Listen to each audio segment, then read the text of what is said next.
Hello, नमस्कार दोस्तों। उम्मीद करता हूँ आप सभी बिल्कुल ठीक होंगे और आज की इस खास क्लास को लेने के लिए आप सभी बिल्कुल तैयार होंगे। फटाफट से मुझे बता दीजिए जो जो बच्चे क्लास के अंदर जुड़ चुके हैं, क्योंकि आप सभी जानते हैं यह कोई आम क्लास नहीं है। मूल विधि की इस खास क्लास में मैं जीत राणा स्वागत करता हूं आप सभी का। फटाफट से मुझे बता दीजिए किसी प्रकार की कोई समस्या, परेशानी, जीवन में कोई अन्य दिक्कत तो आपको नहीं है, क्योंकि यदि आपको दिक्कत हुई तो वो दिक्कत आपको नहीं है, वो दिक्कत है भाई पूरे युवा वर्ग को। और मैं नहीं चाहता कि युवा वर्ग को किसी भी प्रकार की कोई भी परेशानी हो। तो फटाफट से मुझे बता दीजिए कितने बच्चे क्लास के अंदर आ चुके हैं। फटाफट से बेहतरीन हर एक छात्र के द्वारा बेहतरीन कमेंट क्लास के अंदर उपस्थित हो जाना चाहिए, जिससे कि यह पता चल पाए कि हाँ, चीजें कोई आम नहीं चल रही, चीजें धुआंधार चल रही हैं। ठीक है, फटाफट से बताइए। ठीक है सर, आज क्या बोल रहे हैं सर जी? आज रीनू जी नहीं आई। अरे रीनू जी से तुम क्या ले रहे हो भाई? ठीक है, फटाफट से आप बताइए आप कैसन वहां हैं। ठीक है, फटाफट से कमेंट करके बताते रहिए कि चीजें किस प्रकार से आपकी चल रही हैं, कैसी आपकी चल रही हैं। ठीक है, फटाफट। बहुत बहुत आभार। स्टार्ट कर रहे हैं क्लास को। करंट अफेयर्स की क्लास बाबू, करंट अफेयर्स की मंथली होती है, वीकली होती है। ठीक है, रेगुलर बेसिस का कंपाइलेशन अभी मुझे नहीं लगता कि आपको वर्तमान में उसकी आवश्यकता है। तो जो जो बच्चे क्लास में आए हैं फटाफट से बता दीजिए। कल की क्लास के टॉपिक को आगे बढ़ाएंगे और आपके लिए चीजों को और बेहतर बनाएंगे। मैं देख पा रहा हूं क्लास के अंदर वर्तमान में अवनी है, अनन्या है, सोनिया चाहर है, मानसी यादव है, चिंकी चौधरी हैं। इसके अलावा आपके और भी बच्चे खतरनाक, धुआंधार, भौकाल तरीके से आ चुके हैं। आते ही चलिए क्लास को स्टार्ट करते हैं। ठीक है, चलिए। ठीक है, बहुत बहुत बहुत बेहतरीन। ठीक है प्राची, स्टार्ट कर रहे हैं। तो बाबू ये है आपका पार्ट नंबर 2। किस चीज का पार्ट है ये? डोमेस्टिक वायलेंस एक्ट का सेकंड नंबर का पार्ट आपका ये आज आपको देखने को मिल रहा है। तो फटाफट से रेडी हो जाइए और अपनी नोटबुक पेन निकाल दीजिए और लिखना करिए शुरू। ठीक है, ये टॉपिक आज कंप्लीट हो जाएगा। ये इसका, ठीक है, क्लास नंबर 2 है। इसका क्लास 2 है जिसमें हम इसको पूर्णतः समाप्त करने वाले हैं। ये इसका क्या है बच्चे? यह है सर जी इसकी क्लास नंबर 2। यह है इसकी क्लास सेकंड, जिसमें हम इसको पूरा कर देंगे। मूल विधि का ये सेकंड क्लास है डोमेस्टिक वायलेंस एक्ट में। इससे पहले अगर मैं बात करूं, आपको प्लेलिस्ट देखने को मिल रही है चैनल के ऊपर ही। तो यूपीएसआई के डाउरी एक्ट हम करा चुके हैं, जो वुमेन प्रोटेक्शन एक्ट आपको करा चुके हैं, जिसमें स्त्री अशिष्ट रूपण की बात की गई थी। इसके अलावा डोमेस्टिक वायलेंस एक्ट का कल पहला चैप्टर हो चुका था, यानी पहला पोर्शन उसका हो चुका था। आज उसका दूसरा हिस्सा स्टार्ट हो रहा है, जो यूपीएसआई मूल विधि डोमेस्टिक वायलेंस एक्ट 2005 की हम बात यहां पर कर रहे हैं। तो उसी के हिस्से को आज हम स्टार्ट कर रहे हैं। तो फटाफट बताइए, कोई दिक्कत तो आपको नहीं है? उम्मीद कर रहा हूं पुरानी वीडियो आपने सारी देखी होंगी। कोई भी एक भी वीडियो अगर आपकी छूट गई तो यह मान लेना बहुत बड़ी दिक्कत आपको हो सकती है। मैं नहीं चाहता कि आपको कोई भी दिक्कत हो। ठीक है, और जितने बच्चे कह रहे हैं कि सर क्लास रेगुलरली लीजिए, आपके ऊपर निर्भर करता है कि क्लास रेगुलरली चलेगी कैसे चलेगी। It's completely up to you. ठीक है, फटाफट से बता दीजिए कोई दिक्कत या समय परेशानी तो नहीं है। जहां पे कल क्लास के पॉइंट को एंड किया था उससे आगे हम क्लास को स्टार्ट करेंगे। किसी प्रकार की कोई दिक्कत आपको नहीं रहने देंगे। ठीक है, चलिए स्टार्ट करें। जी सर, क्लियर, बहुत बेहतरीन, शाबाश। ओके है, ओके जी सर, बेहतर बेहतर बेहतर। ठीक है, चलो, सही चल रही है चीजें, बिल्कुल बेहतरीन है। ठीक है भाई, स्टार्ट कर रहे हैं। तो भाई अगर मैं बात करूं टॉपिक के बारे में, तो बाबू टॉपिक आपका स्टार्ट हो रखा था और यहां पर हम इसमें इस टॉपिक को स्टार्ट कर चुके थे। टॉपिक का नाम क्या है बाबू? टॉपिक का नाम आप देखेंगे कि घरेलू हिंसा का संरक्षण अधिनियम, ये आपका टॉपिक है। इसको हम कल ही स्टार्ट कर चुके थे। इसमें मैंने आपको बताया कि इसका ऑब्जेक्टिव क्या था कि घरेलू हिंसा से पीड़ित महिलाओं को उनके अधिकारों के लिए जागरूक करना, रक्षा करना तथा समाज में उनकी गरिमा बढ़ाना, ये इसका ऑब्जेक्टिव था। बात करूं कितने भाग थे? 5 भाग थे। धाराएं थी 37, सेक्शन कितने थे? टोटल 37 थे। पारित हुआ 13 सितंबर 2005 को, लागू हुआ 26 अक्टूबर 2006 को। तो ये सारी चीजें आपके सामने कल ही आ चुकी थी। ठीक है सर जी। इसके बाद अगर हम बात करें, यहां पर भाग 1 में प्रारंभ धारा 1 और 2 आती है। भाग 1 का नाम है प्रारंभिक भाग। भाग 2 में घरेलू हिंसा आती है, डोमेस्टिक वायलेंस आती है, ये धारा 3 थी। इसके बाद भाग 3 में संरक्षण अधिकारी आती है, सेवा प्रदाताओं के अधिकार और कर्तव्य आते हैं। ये आपकी धारा 4 से लेकर 11 तक के बीच का हिस्सा था। इसके बाद भाग 4 आता है, अनुदेशों के आधार के प्राधार इसमें दिया गया था, जिसको ऑर्डर ऑफ रिलीफ बोलते हैं, जो धारा 12 से लेकर 29 तक था। इसके बाद भाग 5 में प्रकीर्णन था, जो धारा 23 से 37 तक था। तो जो कल की क्लास आपकी हो चुकी थी, क्या बाबू, जो कल की क्लास आपकी हो चुकी थी उसके अंतर्गत हम भाग 3 तक चीजें पूरी कर चुके थे। भाग 4 और भाग 5 के बारे में आज हम बातें करने वाले हैं। किसके बारे में बाबू? भाग 4 और भाग 5 के बारे में आज हम बातें करने वाले हैं। ठीक है, चलो फटाफट से हेडिंग डालिए और यहां पे आप लिखना शुरू करते हैं। बाबू देखो भाग धारा 11 तक हम पढ़ चुके थे, तो आज की आपकी हेडिंग क्या होनी चाहिए? हेडिंग आपकी होनी चाहिए, फटाफट से बताइए क्या आपकी हेडिंग होनी चाहिए? सर आज हम पांच की नहीं 4 के बारे में बात करेंगे। पहले हम किसके बारे में बात करेंगे? धारा 4 के बारे में। धारा 4 नहीं, जो आपका भाग 4 धारा 12 के बारे में बात करेंगे। तो हेडिंग डाल दीजिए। भाग कौन सा है बाबू? हेडिंग डालें। टॉपिक क्या है? घरेलू हिंसा से, ठीक है। जो टॉपिक की हेडिंग आपको देखने को मिलती है, फटाफट से बताइए। घरेलू हिंसा से महिला के बचाव के लिए, ठीक है, ये जो एक्ट है उसका निर्माण किया गया। इसके संक्षिप्त नामों के बारे में भी बहुत बार क्वेश्चन बनते हैं कि इसका संक्षिप्त नाम क्या है, इसको किस प्रकार से जाना जाए। घरेलू हिंसा से महिला का संरक्षण, घरेलू हिंसा से महिला का संरक्षण अधिनियम, घरेलू हिंसा से महिला का संरक्षण अधिनियम, महिला का संरक्षण अधिनियम, महिला का संरक्षण अधिनियम 2005, अधिनियम 2005। तो ये आपको देखने को मिलता है, ये है आपका इंपॉर्टेंट, ठीक है। ओके, लिख लेंगे। Protection of women from domestic violence, protection of women from domestic violence, women from domestic violence, domestic violence 2005, violence 2005। तो ये है भाई जी एक्ट इसका, ये है बाबू इसका एक्ट जो आपको यहां देखने को मिल जाता है, ठीक है सर। अब इसके बारे में एक बात को समझना कि क्योंकि ये 2005 का एक्ट है, क्योंकि कब का एक्ट है? 2005 का एक्ट है, ये घरेलू हिंसा का एक्ट है, ठीक है सर। अब इसके अंदर एक बात और आपके सामने स्पष्ट है, एक बात और आपके सामने क्लियर है। तो बात क्लियर क्या है? वो बात है कि सर इसके भाग 4 की हम बात करने वाले हैं। क्यों? क्योंकि इसके अंदर कितने भाग है? टोटल भाग बताना है इसमें, फटाफट कमेंट करके बताएं टोटल भाग कितने हैं। टोटल भाग पहले भाग में आपको देखने को मिलता है इसके बारे में डिटेलिंग, दूसरे में देखने को मिलता है कि आखिरकार घरेलू हिंसा क्या होती है, डोमेस्टिक वायलेंस क्या होता है, तीसरे में जितने भी संरक्षण अधिकारी हैं, सेवा प्रदाता हैं, उनके अधिकार, उनके कर्तव्य क्या हैं, और भाग 4 में आपको जो देखने को मिलता है वो हिस्सा भला क्या है। सर जितने भी हमारे अधिकारी होते हैं, अधिकारी गण होते हैं, उनके द्वारा जो भी संरक्षण दिए जाते हैं उसके बारे में यहां पर चर्चा की जा रही होती है, उसके बारे में यहां पर चर्चा की जा रही होती है, इसके बारे में आपको पता होना चाहिए, ठीक है। बहुत ध्यानपूर्वक आप इसके अंतर्गत समझेंगे। अनुदेशों के आदेश, अनुदेशों के आदेशों की प्रक्रिया, अनुदेशों के आदेशों की प्रक्रिया, आदेशों की प्रक्रिया आपको देखने को मिलती है। अब बहुत ध्यान से समझना इसमें क्या होता है, बहुत बहुत एग्जैक्टली एंड एक्यूरेट समझने की कोशिश करना। इसके अंदर आपको क्या देखने को मिलता है? अनुदेशों के आदेश की प्रक्रिया का मतलब क्या है? इसके अंदर होता है procedure of order of relief, procedure of order of relief, ये है इसका पूरा पॉइंट। प्रोसीजर है, ऑर्डर ऑफ रिलीफ का क्या प्रोसीजर है वो आपको यहां देखने को मिलता है, राइट, वो आपको यहां देखने को मिलता है। तो इसमें सबसे पहले समझना कि यहां मजिस्ट्रेट को आवेदन कौन सुन सकता है, तो वो आपको कहां देखने को मिलता है? धारा 12 में। धारा 12 बहुत जरूरी होगी। धारा 12 जिसको पता है फटाफट से धारा 12 बताएगा। धारा 12 क्या है? धारा 12 क्या है? सेक्शन 12 आपका क्या है? सेक्शन 12। धारा 12 यानी कि सेक्शन 12 क्या है? सर जी धारा 12 आपको कैसे देखने को मिलती है? धारा 12 आपको किस प्रकार से देखने को मिलती है? बहुत क्लियर शब्दों में बताता हूं। धारा 12 आखिरकार क्या है?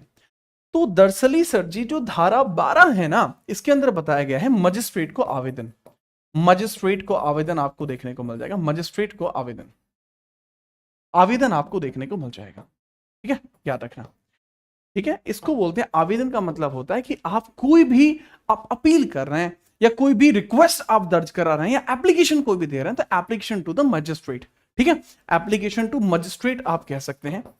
Application to magistrate, application to magistrate आपको देखने को मिल जाएगा, मजिस्ट्रेट आपको देखने को मिल जाएगा।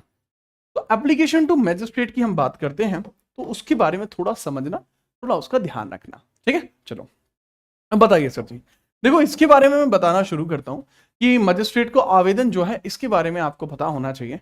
तो कौन कर सकता है, कौन कर सकता है, कौन? तो आपको पता होना चाहिए मजिस्ट्रेट को आवेदन कौन कर सकता है। खुद व्यथित भी कर सकती है, व्यथित महिला, जो भी व्यथित व्यक्ति है, व्यथित व्यक्ति भी कर सकता है, कौन? व्यथित व्यक्ति भी इसमें आवेदन कर सकता है। ना सिर्फ व्यथित व्यक्ति कर सकता है, बल्कि इसके अंतर्गत जो संरक्षण अधिकारी है वो भी कर सकता है। संरक्षण अधिकारी भी कर सकता है। जो संरक्षण अधिकारी है वो भी मजिस्ट्रेट के पास जा सकता है, संरक्षण अधिकारी है वो भी जा सकता है, या कोई अन्य व्यक्ति भी जा सकता है। ठीक है, अब अन्य व्यक्ति अलग अलग प्रकार से हो सकता है, परंतु इसमें उल्लेख किया गया है कि कोई अन्य व्यक्ति भी इसमें जा सकता है। ठीक है, याद रखना, कोई अन्य व्यक्ति भी इसमें जा सकता है, या कोई अन्य व्यक्ति भी इसमें जा सकता है। ये बड़ी बात हो गई। तो कहने की बात ये होती है बाबू कि अगर इसमें कोई अग्रीव्ड है तो वो तो जा ही सकता है। अगर कोई संरक्षण अधिकारी है, प्रोटेक्शन ऑफिसर है, वो भी जा सकता है। अन्य अधिकार व्यक्ति है यानी कोई अदर पर्सन है तो वो भी इसमें जा सकता है, अदर पर्सन भी इसमें जा सकता है। तो this is the point, right? जी हाँ, ठीक है, चलो। ये कौन है बच्चे? राजन भैया मांझा। पहली सुनवाई कितने दिन में हो जाएगी? पहली सुनवाई 3 दिन के अंदर होना जरूरी है। पहली सुनवाई विदिन 3 डेज, 3 दिन के अंदर होनी चाहिए। फर्स्ट हियरिंग जो है, पहली हियरिंग जो है वो विदिन 3 डेज हो जानी चाहिए। वो विदिन 3 डेज हो जानी चाहिए। विदिन 3 डेज आपकी हो जानी चाहिए। पहली सुनवाई 3 दिन के अंदर अंदर हो जानी चाहिए। प्लस इसका जो केस है, कंप्लीट डिसीजन जो है, इसमें संपूर्ण जानकारी है या संपूर्ण जानकारी या संपूर्ण केस जो है, यह है संपूर्ण केस। यह भैया जी आपका 60 दिन में रिजॉल्व हो जाना चाहिए, 60 डेज में रिजॉल्व होना चाहिए। Must be complete with in 60 days, must be complete with in 60 days. तो 60 दिन में यह आपका कंप्लीट हो भी जाना चाहिए। इसके बारे में भी चर्चा की गई है। फटाफट से बताइए, कोई दिक्कत आई? कोई दिक्कत, कोई परेशानी? क्लास को लाइक करके आगे बढ़ाइए फटाफट से। ठीक है, क्लास को लाइक करके धूमाधार ताबड़तोड़ तरीके से आगे बढ़ाइए। बताइए, संपूर्ण केस 60 दिन में इसका रेजोल्यूशन हो जाना चाहिए, है ना? जी हाँ, 3 दिन, बहुत बेहतरीन ये बात होती है। ठीक है, बहुत बेहतरीन आप यहां पर चीजें बढ़ा रहे हैं आगे। चलो, अगला होता है बाबू सूचना की तामील। अगली धारा होती है, धारा 12 हो गया, धारा 13 होती है, उसको बोलते हैं सूचना की तामील, सर्विस ऑफ नोटिस। सूचना की तामील जिसको बोलते हैं सर्विस ऑफ नोटिस। अगला है बाबू सूचना की तामील, धारा 13। धारा 13 सूचना की तामील, धारा 13 जिसको कहा जाएगा सूचना की तामील। सूचना की तामील, तामील इसको कहा जाएगा, सर्विस ऑफ नोटिस। इसको बोलते हैं सर्विस ऑफ नोटिस, इसको कहा जाएगा। तो जो सर्विस ऑफ नोटिस है वो किस तरीके से कार्य करता है, सर्विस ऑफ नोटिस, ठीक है, उसके बारे में बात करते हैं। तो सर्विस ऑफ नोटिस के बारे में बात की जा रही है, सूचना की तामील कैसे होती है। देखो, मजिस्ट्रेट जो होता है, मजिस्ट्रेट वो जानकारी देता है कि हाँ भाई मैंने जो भी ऑर्डर्स दिए हैं या कितने भी प्रकार से दिए हैं, तो वह संरक्षण अधिकारी को जानकारी देता है। संरक्षण अधिकारी प्रत्यार्थी को बताता है। कहने की बात क्या है, मान के चलो किसी ने आवेदन करा, मतलब एग्जाम्पल से समझना, धारा 12-13 जुड़ी हुई है। मान के चलो किसी ने मजिस्ट्रेट को आवेदन करा, तो प्रत्यार्थी के पास वो बात कैसे पहुंचेगी? लाइक सपोज कि जैसे क्लास के अंदर हम एक बच्चे को लेते हैं, जैसे वरुण यादव है, ठीक है, वरुण यादव क्लास के अंदर है। तो वरुण यादव जो है, वरुण यादव, लेट सपोज वरुण यादव है, ठीक है। तो वरुण यादव, हालांकि देखो वरुण यादव बढ़िया है, सब इंस्पेक्टर है मेरी नजरों में, तो ठीक है, लेकिन इस कुछ समय के लिए मान लेते हैं कि वरुण यादव, हमने एग्जाम्पल लिया, इन्होंने भाई किसी के साथ जो भी है आरोप लग गया इनके ऊपर, इन्होंने हिंसा कर दिया, आरोप लगा दिया किसी ने, अच्छा आरोपित कर दिया। तो इनके जिसके साथ भी इन्होंने हिंसा करी है, आरोपित हुए हैं, लेट सपोज, तो वो अगर मजिस्ट्रेट के पास गई, मैजिस्ट्रेट के पास गई, तो मजिस्ट्रेट इनके पास तक खबर कैसे पहुंच पाएगा? तो वो मैं बताता हूं, मजिस्ट्रेट इनके पास खबर कैसे पहुंच पाएगा। देखो, इसको बोलते हैं सूचना की तामील, इसको बोलते हैं सर्विस ऑफ नोटिस। कैसे सर्व किया जाएगा?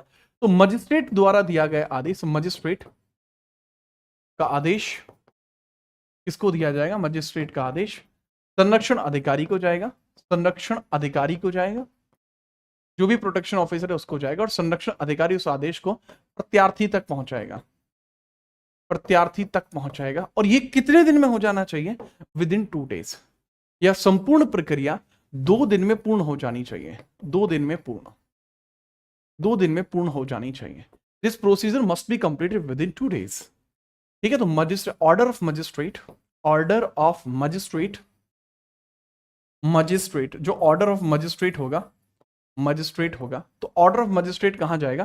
प्रोटेक्शन ऑफिसर के पास, प्रोटेक्शन ऑफिसर के पास जाएगा बाबू, ऑफिसर के पास जाएगा, और उसके बाद वो कहां जाएगा? रेस्पोंडेंट तक, रेस्पोंडेंट तक जाएगा, रेस्पोंडेंट तक जाएगा। और ये चीज पूरी प्रक्रिया चलती रहनी चाहिए। ठीक है, चलिए फटाफट से आगे बढ़िए। ठीक है, चलिए ठीक है बाबू पंकज कुमार, आपने बहुत तगड़ा किया। ठीक है, हाँ आपने बहुत बढ़िया किया। चलिए आगे बढ़ते हैं। ठीक है पंकज, अगर आपको लगता है कि आप यहाँ कहेंगे मैं आपको ब्लॉक कर दूंगा, डिलीट कर दूंगा, नहीं, आप मेरे बारे में अच्छा कहें, मेरे बारे में गलत कहें, आपकी कोई कमेंट डिलीट नहीं होगी। हमेशा से यही होता आया है, यही होता रहेगा।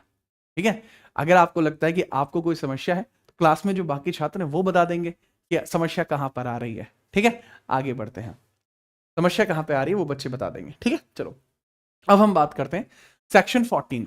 यह परामर्श के उल्लेख का जिक्र करता है। सेक्शन 14 एडवाइजरी एक्सपेंशन के बारे में बात करता है। ठीक है, याद रखना, इसके बारे में हम थोड़ा सा देख सकते हैं कि यह सेवा प्रदाताओं से परामर्श की मांग कर सकती है। परामर्श का उल्लेख सेक्शन 14 है, परामर्श का उल्लेख। सेक्शन 14 हालांकि इतना जरूरी नहीं है, पर इसके बारे में थोड़ा सा समझ लीजिए। सेक्शन 14 धारा 14, इसमें परामर्श का उल्लेख है। ठीक है पंकज भाई, परामर्श का उल्लेख, परामर्श का उल्लेख आपको देखने को मिलता है, परामर्श का उल्लेख आपको देखने को मिलता है एडवाइजरी का।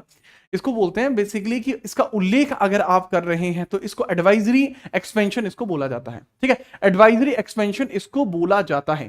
ठीक है, एडवाइजरी एक्सपेंशन, एडवाइजरी एक्सपेंशन इसको बोला जाता है, एक्सपेंशन इसको बोला जाता है। तो एडवाइजरी एक्सपेंशन को समझिए, कैसे याद रखना है आपको। परामर्श का उल्लेख, एडवाइजरी एक्सपेंशन, बहुत ध्यानपूर्वक समझने का प्रयत्न आप करेंगे, बहुत ध्यानपूर्वक समझने का प्रयत्न आप करेंगे। ठीक है, चलो बात को समझो। इसमें क्या होता है, प्रत्यार्थी,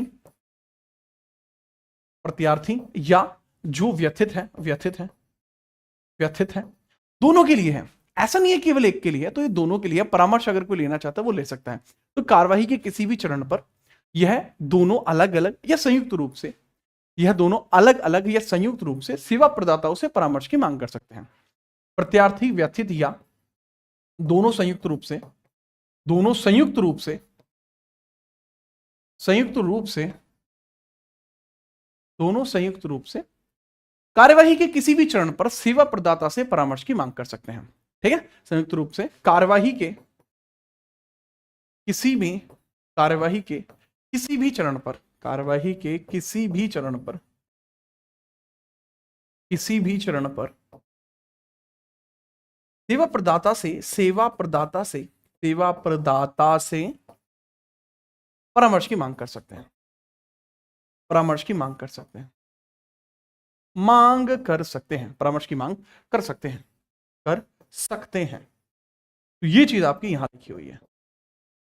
ठीक है, कर सकते हैं, तो इस चीज को वैसे ही लिखिए जैसे मैं आपको बताने की कोशिश कर रहा हूं कि दरअसल यहां पर क्या लिखा हुआ है कि जो रेस्पोंडेंट है, रेस्पोंडेंट या अग्रीव्ड, अग्रीव्ड और बोथ, और बोथ कैन डिमांड, और both can demand advice from service provider, can demand advice of service provider, of service provider at any stage, provider at any stage, at any stage। ये बाबू यहां देखने को मिलता है। क्या बात आई समझ में? बहुत बेहतरीन, फटाफट बताइए, बात आई समझ में? चलिए ठीक है, चलिए पंकज अब आपने कमेंट कर ही दी है तो अब आपको रास्ता भी खोजना ही होगा।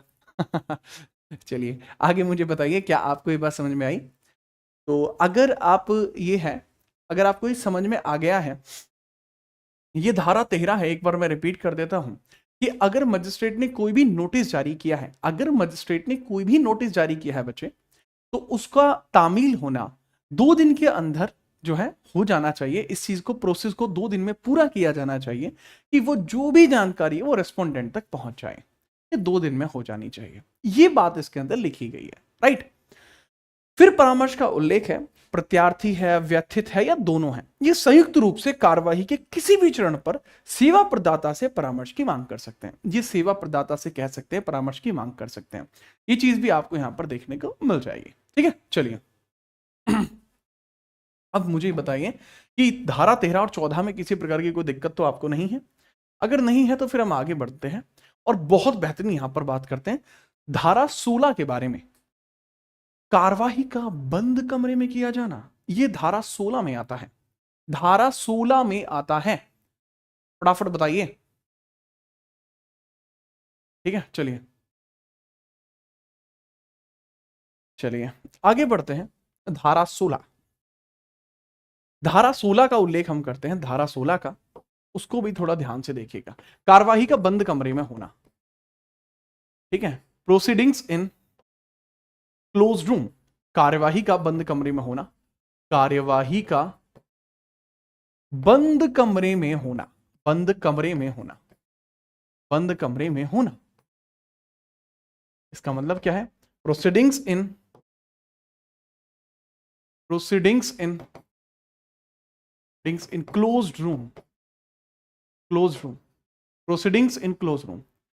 देखो, अब मान के चलो किसी महिला के साथ, लेट सपोज की घरेलू हिंसा हुई है किसी महिला के साथ, आपको लगता है उस महिला को कहीं ऐसी जगह चोट मारी गई है कि वो समाज के सामने नहीं बता सकती। एग्जाम्पल अगर मैं लेना चाहूं तो एग्जाम्पल आप यहां ये समझ सकते हैं कि जैसे एक मूवी आई थी कुछ समय पहले ना, एक वेब सीरीज आई थी जो क्रिमिनल जस्टिस, पंकज त्रिपाठी भी है उसमें। तो उसमें जो महिला है जिसके ऊपर आरोप लगा था कि उसने अपने पति की हत्या कर दी, तो जब वो कोर्ट में पेश की जाती है बार बार, तो उसका पति उसके साथ अप्राकृतिक संबंध बनाता है। उस वेब सीरीज का पूरा नरेशन ये है, लेकिन वो समाज में सबके सामने नहीं कह सकती कि उसका पति उसके साथ क्या करता है। कहीं ऐसी जगह चोट मार दी उसकी पत्नी के कि वो पत्नी ना दिखा पाए बाहर आके, समाज के सामने ना बता पाए कि मुझे वहां ऐसे चोट मार दिया, मेरे साथ ये ऐसे करता है। क्या वो बता सकता है? तो बच्चे, अगर इस प्रकार की बातें की जाती हैं तो जो भी यहां पर व्यथित है वो मांग कर सकती है या मांग कर सकता है कि यहां पर जो भी कार्रवाई है वो बंद कमरे में की जाए। तो ये भी संभव यहां पर हो सकता है, जैसा मैंने बताया, कार्रवाई का बंद कमरे में किया जाना। तो बहुत ध्यानपूर्वक आप इसको समझेंगे और बड़े प्यार से आप इसको लिखेंगे कि व्यथित, व्यथित या पक्षकार, व्यथित या पक्षकार कार्रवाई को, कार्रवाई को बंद कमरे में करने की मजिस्ट्रेट से दरख्वास्त करते हैं। बंद कमरे में करने के लिए, बंद कमरे में करने के लिए मजिस्ट्रेट से, मजिस्ट्रेट से मांग कर सकते हैं, मजिस्ट्रेट से मांग कर सकते हैं, मांग कर सकते हैं, मजिस्ट्रेट से मांग कर सकते हैं। तो मजिस्ट्रेट से वो डिमांड कर सकते हैं कि जो भी कार्रवाई है वो बंद कमरे में की जाए, राइट?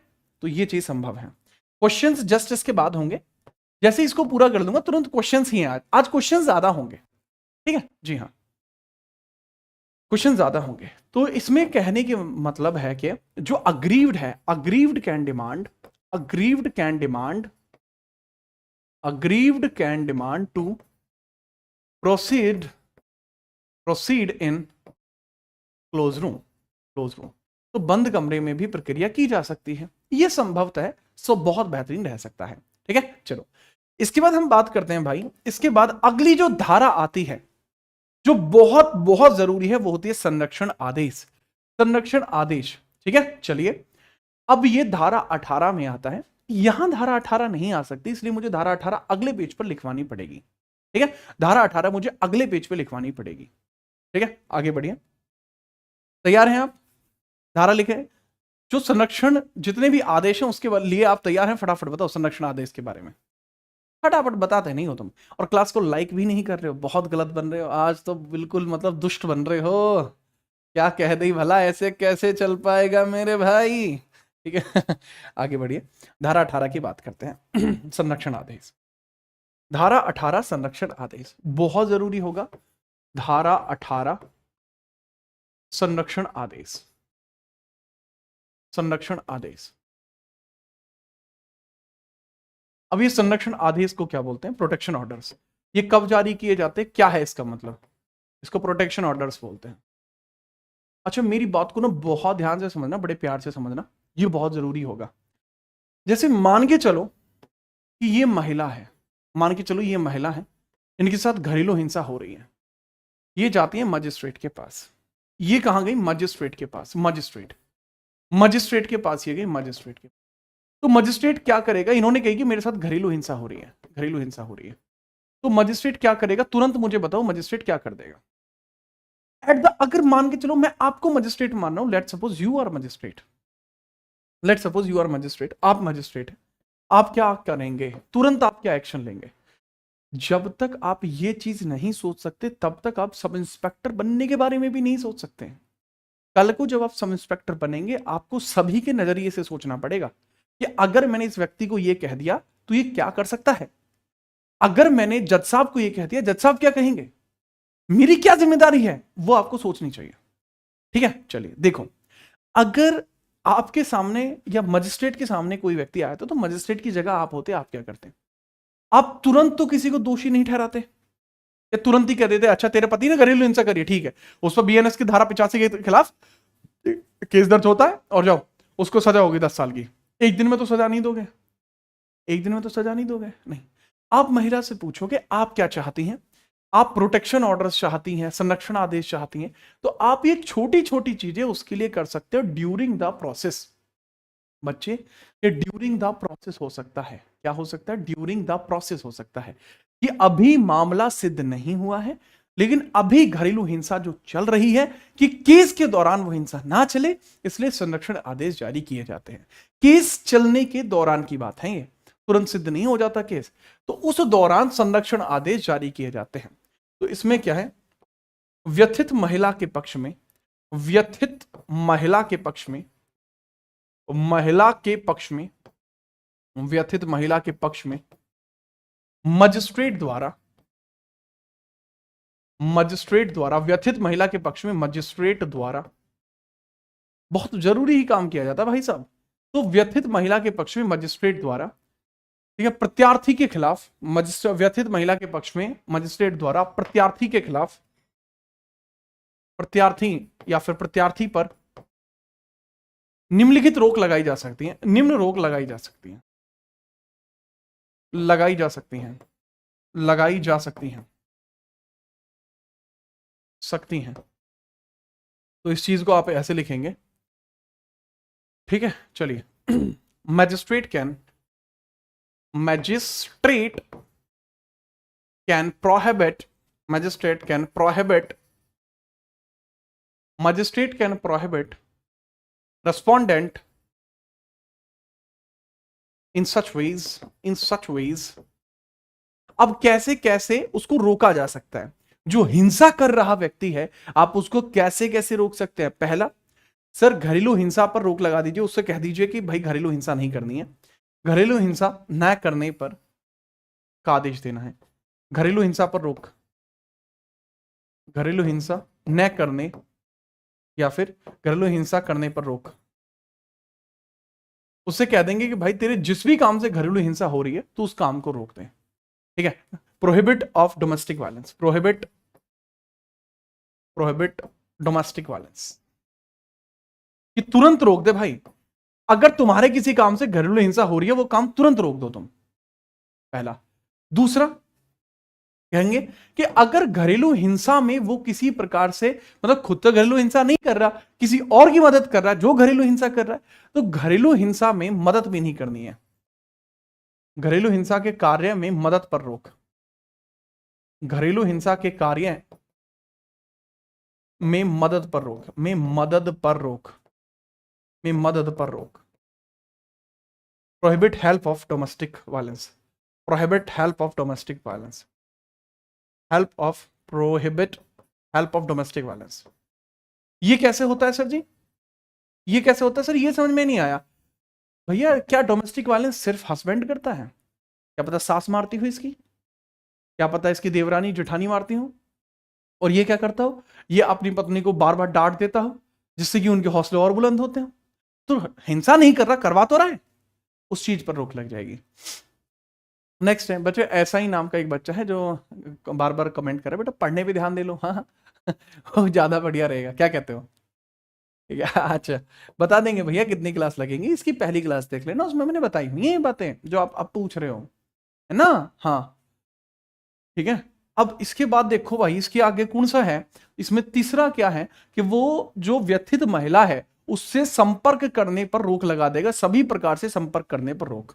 तो जो महिला से या व्यथित व्यक्ति से व्यथित व्यक्ति से सभी प्रकार के संपर्क पर प्रतिषेध, सभी प्रकार के संपर्क पर रोक लगा देगा। वो किसी भी प्रकार से उसके साथ कनेक्ट ना कर पाए। कनेक्ट करने का तरीका हो सकता है फोन, मैसेज, डायरेक्टली ईमेल, ये सब हो सकते हैं, तो उस पर रोक लगा देगा। No connection to aggrieved, no connection to aggrieved, to aggrieve लगा सकता है, ठीक है, कोई कनेक्शन नहीं रहेगा। इसके बाद अगला है कि जो भी व्यथित व्यक्ति है, ठीक है, इसके जो बच्चे पढ़ रहे हैं, तो व्यथित के बच्चों से स्कूल में मिलने पर रोक, व्यथित के बच्चों से स्कूल में मिलने पर रोक, से स्कूल में मिलने से रोक, मिलने से रोक। देखो यार, स्कूल में जाके अगर वो मिलेगा तो बच्चों का माइंड डाइवर्ट हो सकता है, तो बच्चों का माइंड भी डाइवर्ट नहीं होने देना, ठीक है जी हाँ। तो ये भी आपका हो सकता है, तो इसको भी लिख लेना, ठीक है, कि जो अग्रीव्ड होगा, ठीक है, prohibit prohibit school meetings, school meetings prohibit school meetings with, prohibit school meetings with aggrieved sons, aggrieved son, aggrieved childs, aggrieved childs, कि जो भी व्यथित के बच्चे हैं उनसे वो स्कूल में जाकर भी नहीं मिल सकता, ठीक है, याद रखना। तो ये कुछ प्रकार के संरक्षण आदेश पारित किए जा सकते हैं, ये कुछ प्रकार के संरक्षण आदेश हैं जो पारित किए जा सकते हैं। अब फटाफट बताओ, क्या आपको ये प्रोटेक्शन ऑर्डर्स, क्या आपको ये संरक्षण आदेश समझ में आए, दिमाग में आए? फटाफट बताओ, स्क्रीनशॉट लो इसका, ठीक है, फटाफट बताओ छवि। हाँ जी, बेहतरीन, शाबाश, खींच कर रखो। मैं तो कहता हूं लाइकों को 200 के पार भेज देते हैं, अगर आप सभी कहते हैं तो इस बार आपको सब इंस्पेक्टर बना के आपके थाने के पार भेज देते हैं। ठीक है, चलिए, अरे पारों ने मत छेड़े, आगे बढ़ो। आगे बढ़ते हैं बाबू। अब हम देखते हैं धारा 18 अगर आपकी हो गई है तो हम अगली धारा की तरफ बात करेंगे, धारा 19। ये निवास आदेश होता है, निवास आदेश होता है। धारा 20 जो होता है वो मॉनेटरी आदेश होता है, ठीक है, मॉनेटरी रिलीफ आपका होता है। 19 और 20 अगले पेज पर आएंगे, दोनों बहुत जोर से। ठीक है, चलो चलो, बेहतरीन, लीजिए जी, धारा 19 और धारा 20, धारा 19 और धारा 20, ये है बाबू धारा 19, सेक्शन 19 है। इसको धारा 19 और इधर आती है बाबू धारा 20, धारा 20। तो धारा 19 जो होती है ना, धारा 19 जो होती है वो किससे रिलेट करती है? निवास आदेश से रिलेट करती है, निवास आदेश से रिलेट करती है। और जो धारा 20 होती है वो किससे रिलेट करती है? सर जी धारा 20, सर ये तो चलो निवास आदेश की हो गई, मैं ठीक है भाई। जो धारा 20 होती है सर, इसको बोलते हैं वित्तीय आदेश बोलते हैं, या कई बार इसको वित्तीय आदेश ना बोलकर इसको धन्य अनुतोष बोल देते हैं, मॉनेटरी रिलीफ। तो धन्य अनुतोष ही लिखो। क्या लिखोगे आप? धन्य अनुतोष, डायरेक्टली लिखिए धन्य अनुतोष। निवास आदेश का क्या होता है? आपको रेजिडेंशियल, या आप अगर पास में रहते हैं तो रेजिडेंस ऑर्डर इसको बोलते हैं, रेजिडेंस ऑर्डर, रेजिडेंस ऑर्डर इसको बोलते हैं, ठीक है। चलो, प्रत्यार्थी को आदेश दिया जाता है कि वह व्यथित व्यक्ति के साथ एक घर में ना रहे। तो इसमें क्या है कि जो भी प्रत्यार्थी है, प्रत्यार्थी को मजिस्ट्रेट द्वारा आदेश, प्रत्यार्थी को मजिस्ट्रेट द्वारा आदेश, मजिस्ट्रेट द्वारा आदेश, प्रत्यार्थी को मजिस्ट्रेट द्वारा आदेश कि वह व्यथित के साथ, कि वह व्यथित के साथ एक ही छत के नीचे ना रहे, एक ही घर में ना रहे, घर में न रहे, न रहे। इसको इंग्लिश में लिखेंगे prohibit, prohibit respondent, prohibit respondent respondent to stay in same house with aggrieved, same house with aggrieved. इसका मतलब क्या है बाबू? इसका मतलब समझना, बहुत क्लियर सा और बड़ा साफ मतलब है इसका कि अगर वो चाहे तो अपनी पत्नी को कहीं आश्रय स्थल छोड़े, अपने दूसरे घर में छोड़े, कहीं भी छोड़े, लेकिन साथ में ना रहे। अगर वो साथ में रहेगा तो भैया घरेलू हिंसा दोबारा होने के चांसेस हैं। ठीक है, दोबारा होने के चांसेस हैं। निवास आदेश है जी, तो ये रेजिडेंस ऑर्डर यहां पे बड़े क्लियर तरीके से दिए जाते हैं कि भाई साथ में नहीं रहेंगे। धनीय अनुतोष, इसको बोलते हैं मॉनिटरी रिलीफ। Monetary relief. अब मॉनिटरी रिलीफ के बारे में समझना, ये कैसे होता है। मजिस्ट्रेट के आदेश पर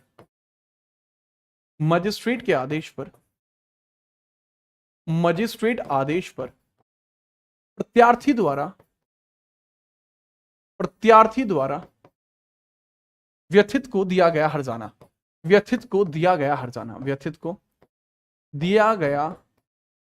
धनीय हर्जाना,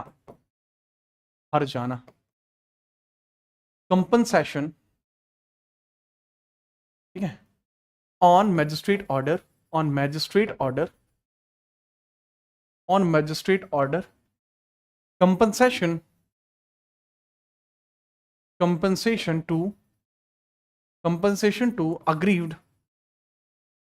compensation to aggrieved by respondent।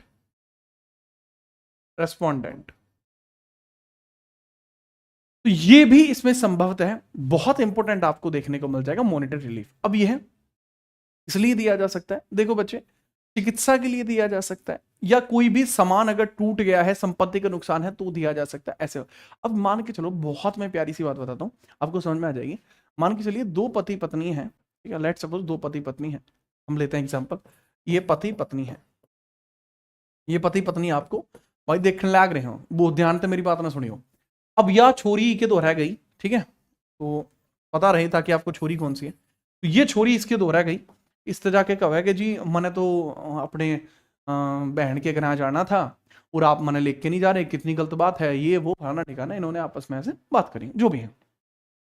था इसके पति को गुस्सा आ गया, इसके पति ने क्या कहा, अच्छा मैं भेजूं तना तेरी बहन के दौरे, ठीक है, तो इसमें 2 रफ्ते तो इसमें लगा दिए, इसके हाथ में फोन था, फोन मारा, देकर दैट दे दी, ये ले। तो अब इसमें क्या हुआ, इसमें 2 चीजें हो गई, पहला हिंसा हुई और इसका फोन तोड़ दिया, संपत्ति का नुकसान हुआ नहीं हुआ, फोन किसका था, उस छोरी का था, और फोन तोड़ा किसने, इसके पति ने।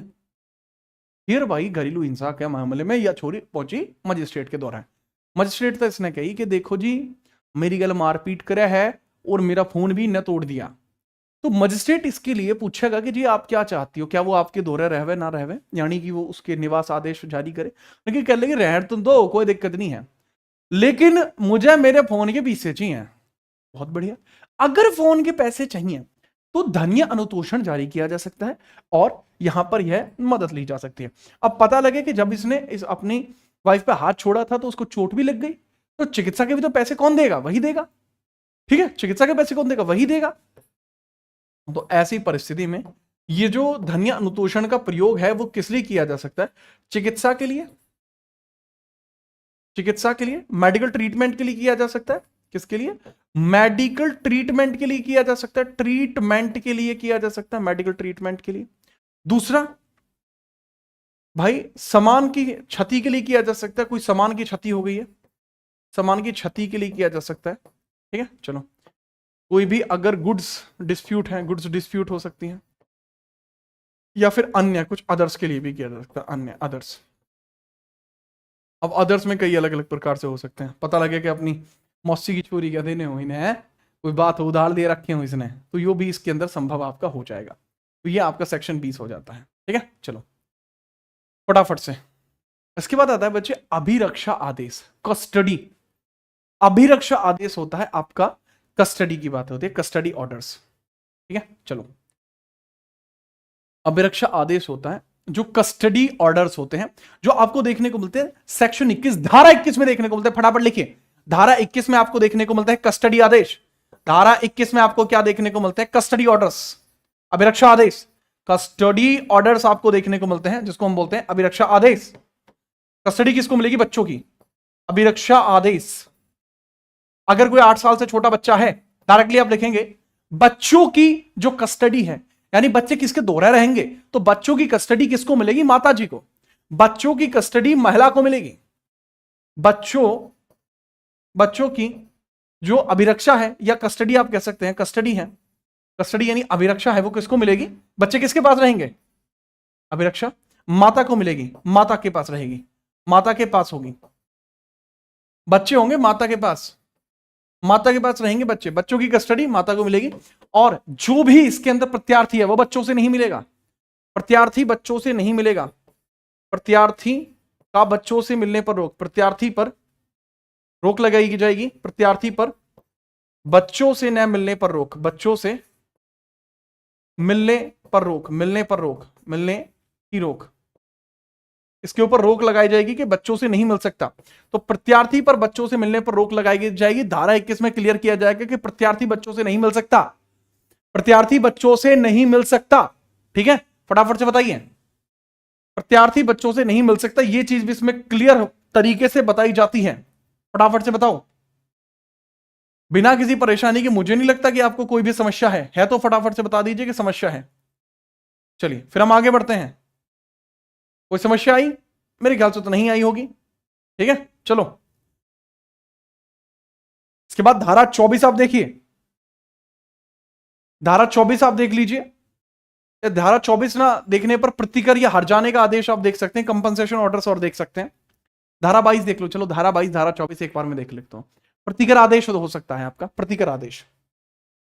बाबू इसका स्क्रीनशॉट आप ले सकते हैं, स्क्रीनशॉट ले लिया तो देन हम आगे बढ़ते हैं। ठीक है, चलिए। सर क्या यह क्लास इस टाइम पर होगी डेली? अभिलाष बच्चे, ये निर्भर करता है। जैसा कि मैं आज आपको देख पा रहा हूं, आज आपकी संख्या में जो भारी गिरावट आई है, ठीक है, तो इस चीज पर बहुत सारी चीजें निर्भर करती हैं। ठीक है, समय का सदुपयोग आवश्यक है परंतु हाँ, आपकी समर्थन में मैं हमेशा से रहा हूं, तो मैं आपको कभी पीछे नहीं छोड़ूंगा, किसी को भी। आप उस बात से निश्चिंत रहिए। ठीक है, याद रखिए, मैं तो अपनी तरफ से पूरे प्रयास करता हूं। चलिए धारा 22, धारा 22 आप समझिए बच्चे, और धारा 24 आप समझेंगे। धारा 22 और धारा 24, धारा 22 और धारा 24। धारा 22 में क्या है? प्रतिकर आदेश होते हैं, प्रतिकर आदेश होते हैं, आदेश। अब प्रतिकर का मतलब क्या होता है? जो रिलीफ होता है, तो रिलीफ ऑर्डर्स होते हैं, प्रतिकर आदेश होते हैं, कंपनसेशन ऑर्डर्स होते हैं। तो इसको आप बोल सकते हैं कंपनसेशन ऑर्डर्स हो सकते हैं, रिलीफ ऑर्डर्स इसको बोल सकते हैं। बाबू कानूनी भाषा में इसको रिलीफ ऑर्डर्स बोलते हैं, रिलीफ ऑर्डर्स बोलते हैं कानूनी भाषा में। इसका मतलब होता है कि जो भी खामियाजा है या कंपनसेशन है, हर्जाना है, वो होता है हर्जाना। हर्जाना यानी कंपनसेशन, कंपनसेशंस होता है। तो इसमें ना जो मजिस्ट्रेट है वो प्रत्यार्थी पर किसी कई प्रकार के हर्जाने लगा सकता है। ठीक है, तो कई प्रकार के हर्जाने लगा सकता है, तो उसको समझना, प्रत्यार्थी पर कई प्रकार के हर्जाने लगाए जाना। तो प्रत्यार्थी पर जो भी प्रत्यार्थी है, जी हां, तो प्रत्यार्थी पर मजिस्ट्रेट द्वारा हर्जाना लगाया जाना। प्रत्यार्थी पर कई प्रकार के जो हर्जाने लगाए जाते हैं उसका उल्लेखीकरण यहां किया गया है। ठीक है, तो फटाफट से आप ये चीज भी लिख लेना, फटाफट ताबड़तोड़ लिखना, कभी हल्के में ले रहे हो। प्रत्यार्थी पर मजिस्ट्रेट द्वारा हर्जाना, ये बहुत ध्यान से समझ रहे कि जो भी रेस्पोंडेंट होगा, respondent got find by magistrate my boy, find by magistrate. क्यों लग सकता है इस पर हर्जाना? कोई मुझे बताएगा सर, हर्जाना कौन सा हर्जाना लगा सकता है, किस किस प्रकार का? मानसिक, ठीक है, भावात्मक या नुकसान, फटाफट से बताइए। ठीक है, मानसिक, अगर इसने व्यथित व्यक्ति पर मानसिक कष्ट दिया है तो उन सब के लिए हर्जाना लगाया जा सकता है। किस कारण से पूछा जा सकता है, किस कारण से, रीजन क्या हो सकता है, किस कारण से रीजन बताइए। अगर इसने व्यथित व्यक्ति, यदि व्यथित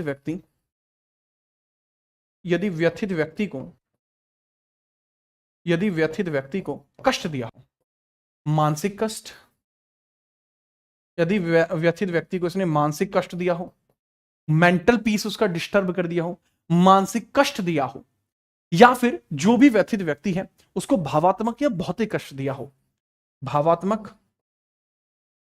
भावात्मक या भौतिक कष्ट दिया हो, या भौतिक कष्ट दिया हो, फिजिकल, इसमें अब्यूज हुआ हो उसके साथ, या तो उसको मेंटल डिस्टरबेंस दिया हो, या उसको आप कह सकते हैं साइकोलॉजिकल या इमोशनल अब्यूज उसके साथ किया हो, या कोई भी फिजिकल अब्यूज उसके साथ किया हो, तो इसके एवज में जो मजिस्ट्रेट है वह आपको फाइन दिला सकता है, जो भी व्यथित महिला है उसको फाइन दिला सकता है।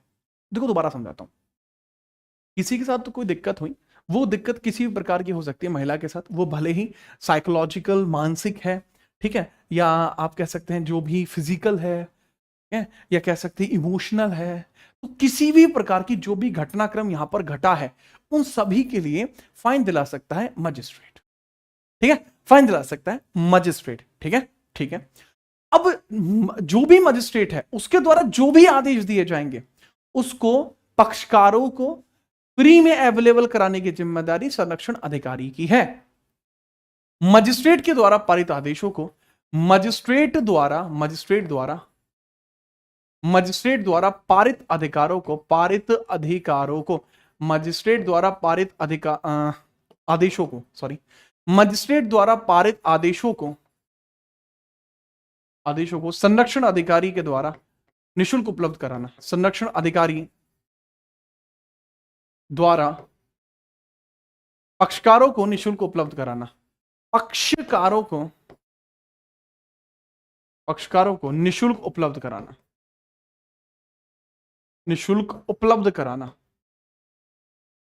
कराना, ये बहुत इंपॉर्टेंट है, इतना भी इंपॉर्टेंट नहीं है पर ठीक है, लिख लो आप। इसका मतलब क्या होगा वो समझिए कि जो भी बच्चे मजिस्ट्रेट के द्वारा कोई भी चीज पारित की जा रही है, राइट, मजिस्ट्रेट ने कोई आदेश दिया, ऑर्डर्स ऑफ मजिस्ट्रेट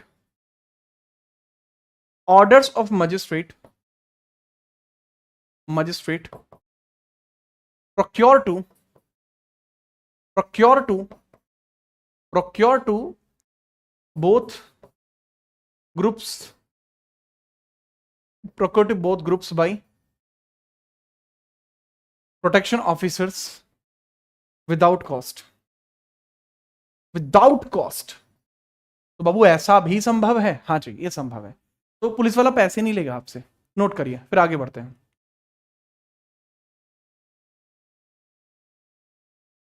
फटाफट आगे बढ़ते हैं, फटाफट देखिए, फटाफट आगे बढ़ते हैं, फटाफट आगे बढ़िए, ठीक है, चलो। मुझे नहीं लगता कि कोई भी आपको दिक्कत होगी। इसके बाद वो धारा सीधे तौर पर आपको 27 और 28 देखनी होगी, धारा 27 और 28 देखनी होगी, ये किसका क्षेत्र अधिकार है, बहुत यहां ध्यान से मेरी बात को समझना। धारा 27 और धारा 28 देखनी होगी। सेक्शन, बाबू सेक्शन ही तो है, धारा सेक्शन। आप कहां कहां से बिलोंग कर रहे हो उत्तर प्रदेश में, मुझे देखना पड़ेगा कहां कहां से बिलोंग कर रहे हो आप उत्तर प्रदेश में। तो रिश्वत क्यों लेगा, अबे रिश्वत क्यों लेगा वो, तुम रिश्वत लोगे, हाँ? क्लास में कोई भी ऐसा दरोगा नहीं होना चाहिए हमारी क्लास में। सर अगर वाइफ हस्बैंड को पीटे तो कहां जाएगा, अविनाश, अगर आपके पौरुष में इतनी क्षमता नहीं है कि आपकी वाइफ आपको पीट दे रही है तो पुरुष जाति में जन्म लेने का क्या तात्पर्य हुआ वत्स? क्या आप उनका ख्याल नहीं रख सकते, क्या आप उनको इतना खुश नहीं रख सकते? रखिए खुश, समझाइए, बताइए, ठीक है। इटावा, गोरखपुर, यानी इस बार संपूर्ण उत्तर प्रदेश से सिस्टम हैंग होने वाला है। मूल विधि और कंप्लीट जीएस से करने के पश्चात आप इस बार अपने सिलेक्शन को पक्का करने वाले हो। यशस्वी भाव आगे बढ़िए, यशस्वी भाव आगे बढ़िए। अब हम देखते हैं धारा 27 को और धारा 28 को, या धारा 27 देखो पहले। सीधे तौर पर आपको दो धाराएं अब आपको देखनी होंगी, सीधे तौर पर 27 और 29 देख लीजिए, क्षेत्र अधिकार और अपील। धारा 27 और धारा 29, धारा 27 और धारा 29, धारा 29, धारा 27 और धारा 29। धारा 27 है क्षेत्राधिकार, धारा 27 है क्षेत्राधिकार यानी जूरिडिक्शन, क्षेत्राधिकार। और धारा 29 क्या है बच्चे, धारा 27 हो जाएगा क्षेत्राधिकार और धारा 29 क्या हो जाएगा सर जी, ये हो जाएगा अपील। अपील। अब वो जो बीच में धारा नहीं लिखवा रहा हूं, मैं दोबारा रिपीट कर रहा हूं, they are not that important, right, वो इतनी इंपॉर्टेंट नहीं है, ठीक है जी हाँ।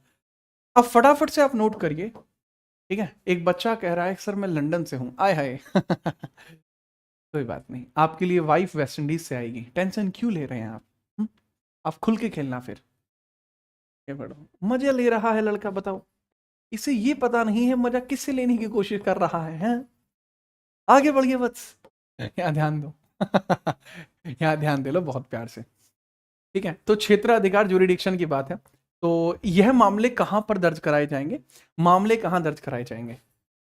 मामले कहां रजिस्टर होंगे? कहां दर्ज होंगे? कहां दर्ज होंगे?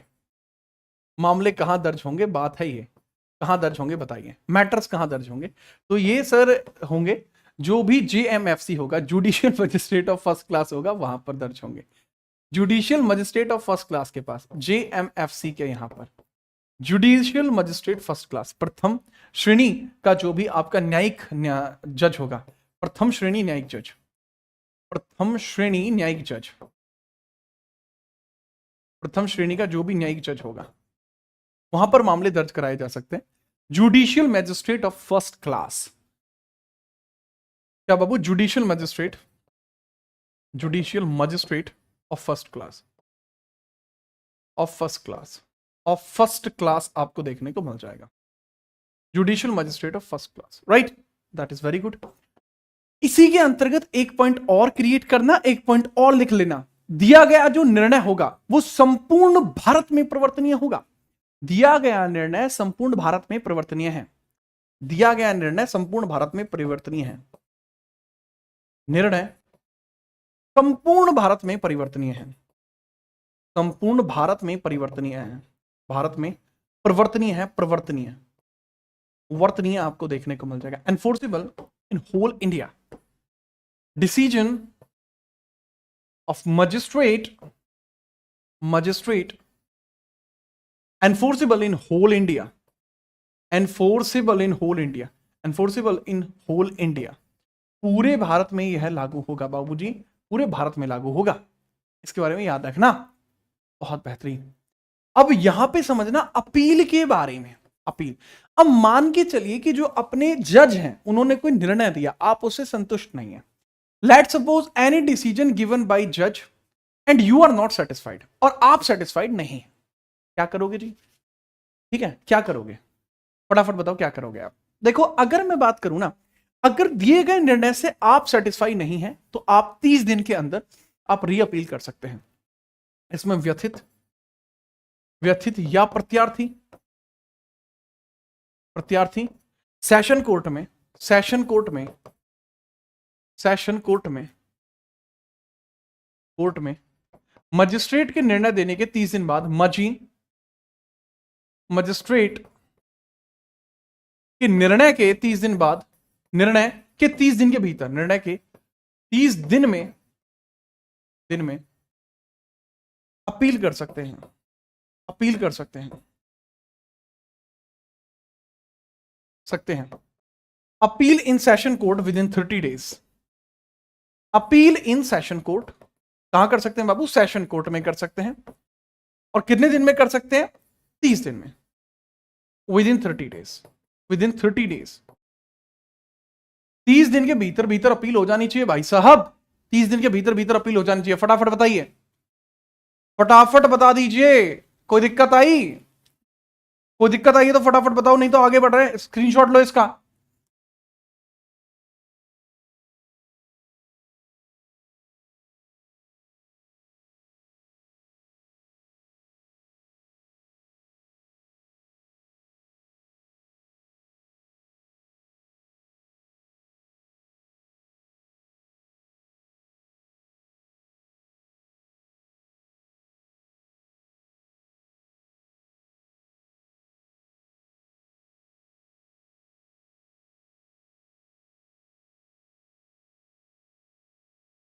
भाई यूपी एसआई के लिए पैट की आवश्यकता नहीं होती, बस ज्ञान की आवश्यकता होती है जो मूल विधि के माध्यम से आपका बढ़ रहा है। नोट हो गया बाबू? यहां आके जो भाग 4 है वो भी खत्म हो गया, अब भाग 5 की बात करते हैं। यहां से शुरुआत होती है भाग 5 की, हेडिंग डाल लीजिए भाग 5। भाग 5 में मुश्किल से मुश्किल, ओवरऑल धारा तो 7 है, आपको पढ़नी है मुश्किल से मुश्किल 4, उसको पढ़ने के बाद क्वेश्चंस करेंगे। तो बताइए क्या आप हैं तैयार? फटाफट बताओ, बहुत ध्यानपूर्वक आप मेरी बात को समझना। यहां से शुरुआत होती है भाग 5 की, यहां से शुरुआत होती है बाबू भाग 5 की, जिसको कहा जाता है प्रकीर्णन या मिसलिनियस, जिसको कहा जाता है प्रकीर्णन या कह सकते हैं मिसलेनियस। प्रकीर्णन कह सकते हैं या आप कह सकते हैं मिसलेनियस। प्रकीर्णन या मिसलेनियस आप इसको कह सकते हैं लल्ला। अब इसके बारे में समझिए। फिर इसके अंदर सबसे पहले आता है आपका जो आपका 31 है, धारा 31 सेक्शन 31, सेक्शन 31 या कह सकते हैं आप धारा 31, धारा 31। तो इसको फटाफट से आप समझिएगा धारा 31 में क्या लिखा हुआ है। अगर कोई भी व्यक्ति ऐसा है, अगर कोई भी व्यक्ति ऐसा है जो कि एक प्रत्यार्थी है और ये संरक्षण आदेश को भंग कर देता है, तो उसको क्या सजा मिल सकती है? देखो, यदि प्रत्यार्थी द्वारा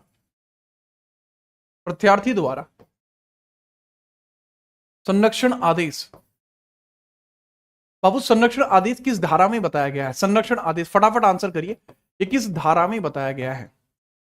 संरक्षण आदेश किस धारा में बताया गया है? संरक्षण आदेश को भंग कर दे तो शास्ति भंग, यदि यदि प्रत्यार्थी द्वारा संरक्षण आदेश को भंग किया जाए तो उसकी शास्ति, भंग किया जाए तब इस संबंध में शास्ति, इस संबंध में शास्ति, शास्ति punishment, punishment when respondent disobey protection orders, अगर वो प्रोटेक्शन ऑर्डर्स को भंग कर दे तो क्या? सर धारा 18 में है, मजा ही बांध दिया भाई आपने तो यानी कि इसमें जो बात की गई है वो धारा 18 के संबंध में ही की गई है, शाबाश।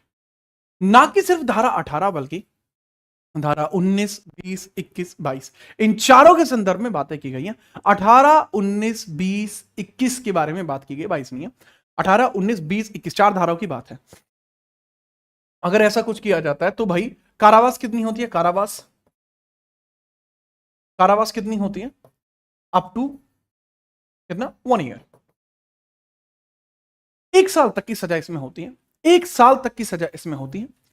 20,000 तक का फाइन लग सकता है। फाइन कितना लग सकता है लल्ला?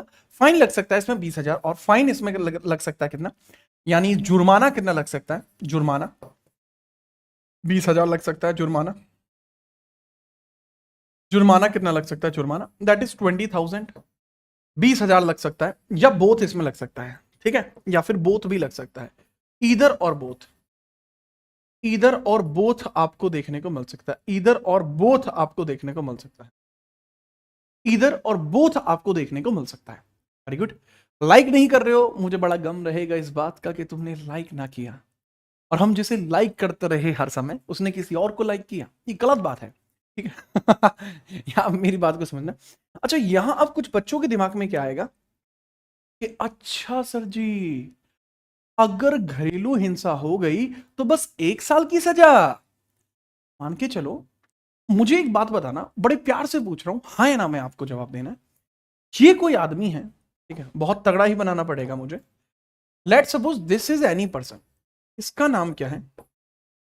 इसका नाम है गज्जू, इसका नाम मैं गज्जू रख देता हूं, गज्जू, ठीक है। अब गज्जू नहीं रखते, इसका नाम कुछ भी रख देते हैं, इसका नाम अल्फा रख लेते हैं, अल्फा। इसका नाम है अल्फा चीता, तो इसका नाम है अल्फा चीता। तो जो अल्फा चीता है वो अपनी पत्नी के साथ मारपीट करता है। ये इसकी पत्नी जी हैं, ठीक है, ये इनकी पत्नी जी हैं, और ये देखिए ये इनकी पत्नी हो जाएंगे, ठीक है।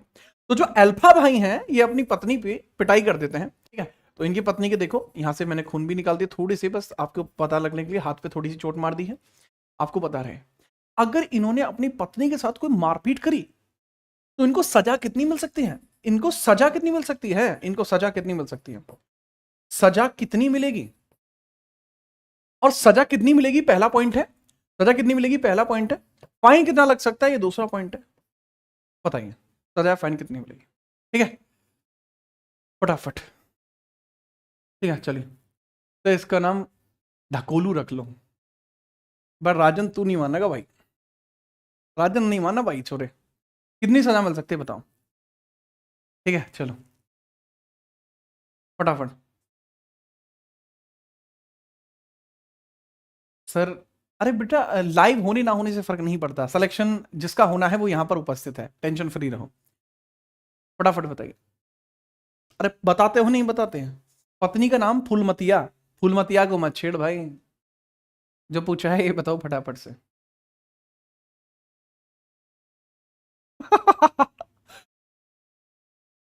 तो 1 साल तक की सजा होगी, 1 साल की सजा बोल रहा है छोरा। तो मतलब तुम्हें लगता है कि इतनी बड़ी कार्रवाई इसने करी है तो 1 ही साल की सजा होगी? लोगों का कहना है सर 1 साल की सजा हो सकती है।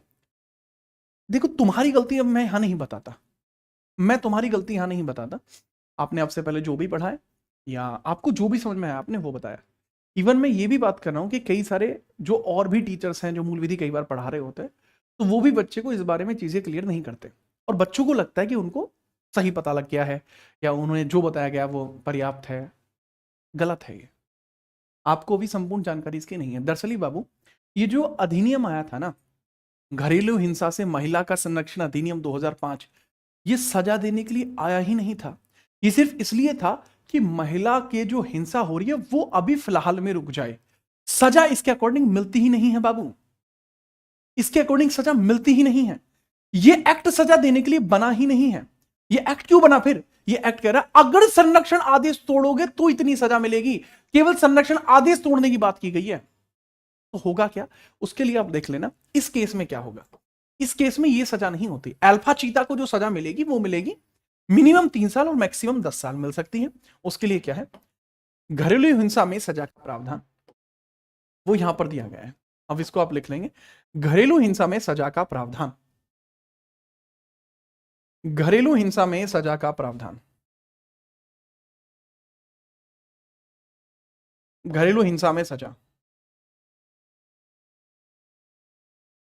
ठीक है, punishment in domestic violence, punishment in domestic violence,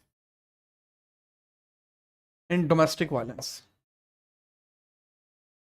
एक वायलेंस, वो बीएनएस 85 में बताई गई है, भारतीय न्याय संहिता की 85 नंबर की सेक्शन में बताई गई है। बीएनएस 85 में बताई गई है। तो वो किसमें बताई गई है सर? बीएनएस 85 में बताई गई है। और बीएनएस 85 में इस चीज को क्लियर किया जाता है कि सजा not less than 3 years, not less 3 years, not less 3 years कि 3 साल से तो कम नहीं होनी चाहिए, and up to 10 years, up to 10 years के 10 साल तक जा सकती है। फाइन का जिक्र नहीं है, फाइन अकॉर्डिंगली लिया जाएगा। ठीक है, फाइन अकॉर्डिंगली लिया जाता है फाइन, या बोथ भी हो सकता है, बोथ भी हो सकता है। तो बाबू बीएनएस 85 में दी जाती है। मैं बीएनएस भी आपको बढ़ाऊंगा इस क्लास के नीचे, आप कमेंट जरूर करके जाना बीएनएस।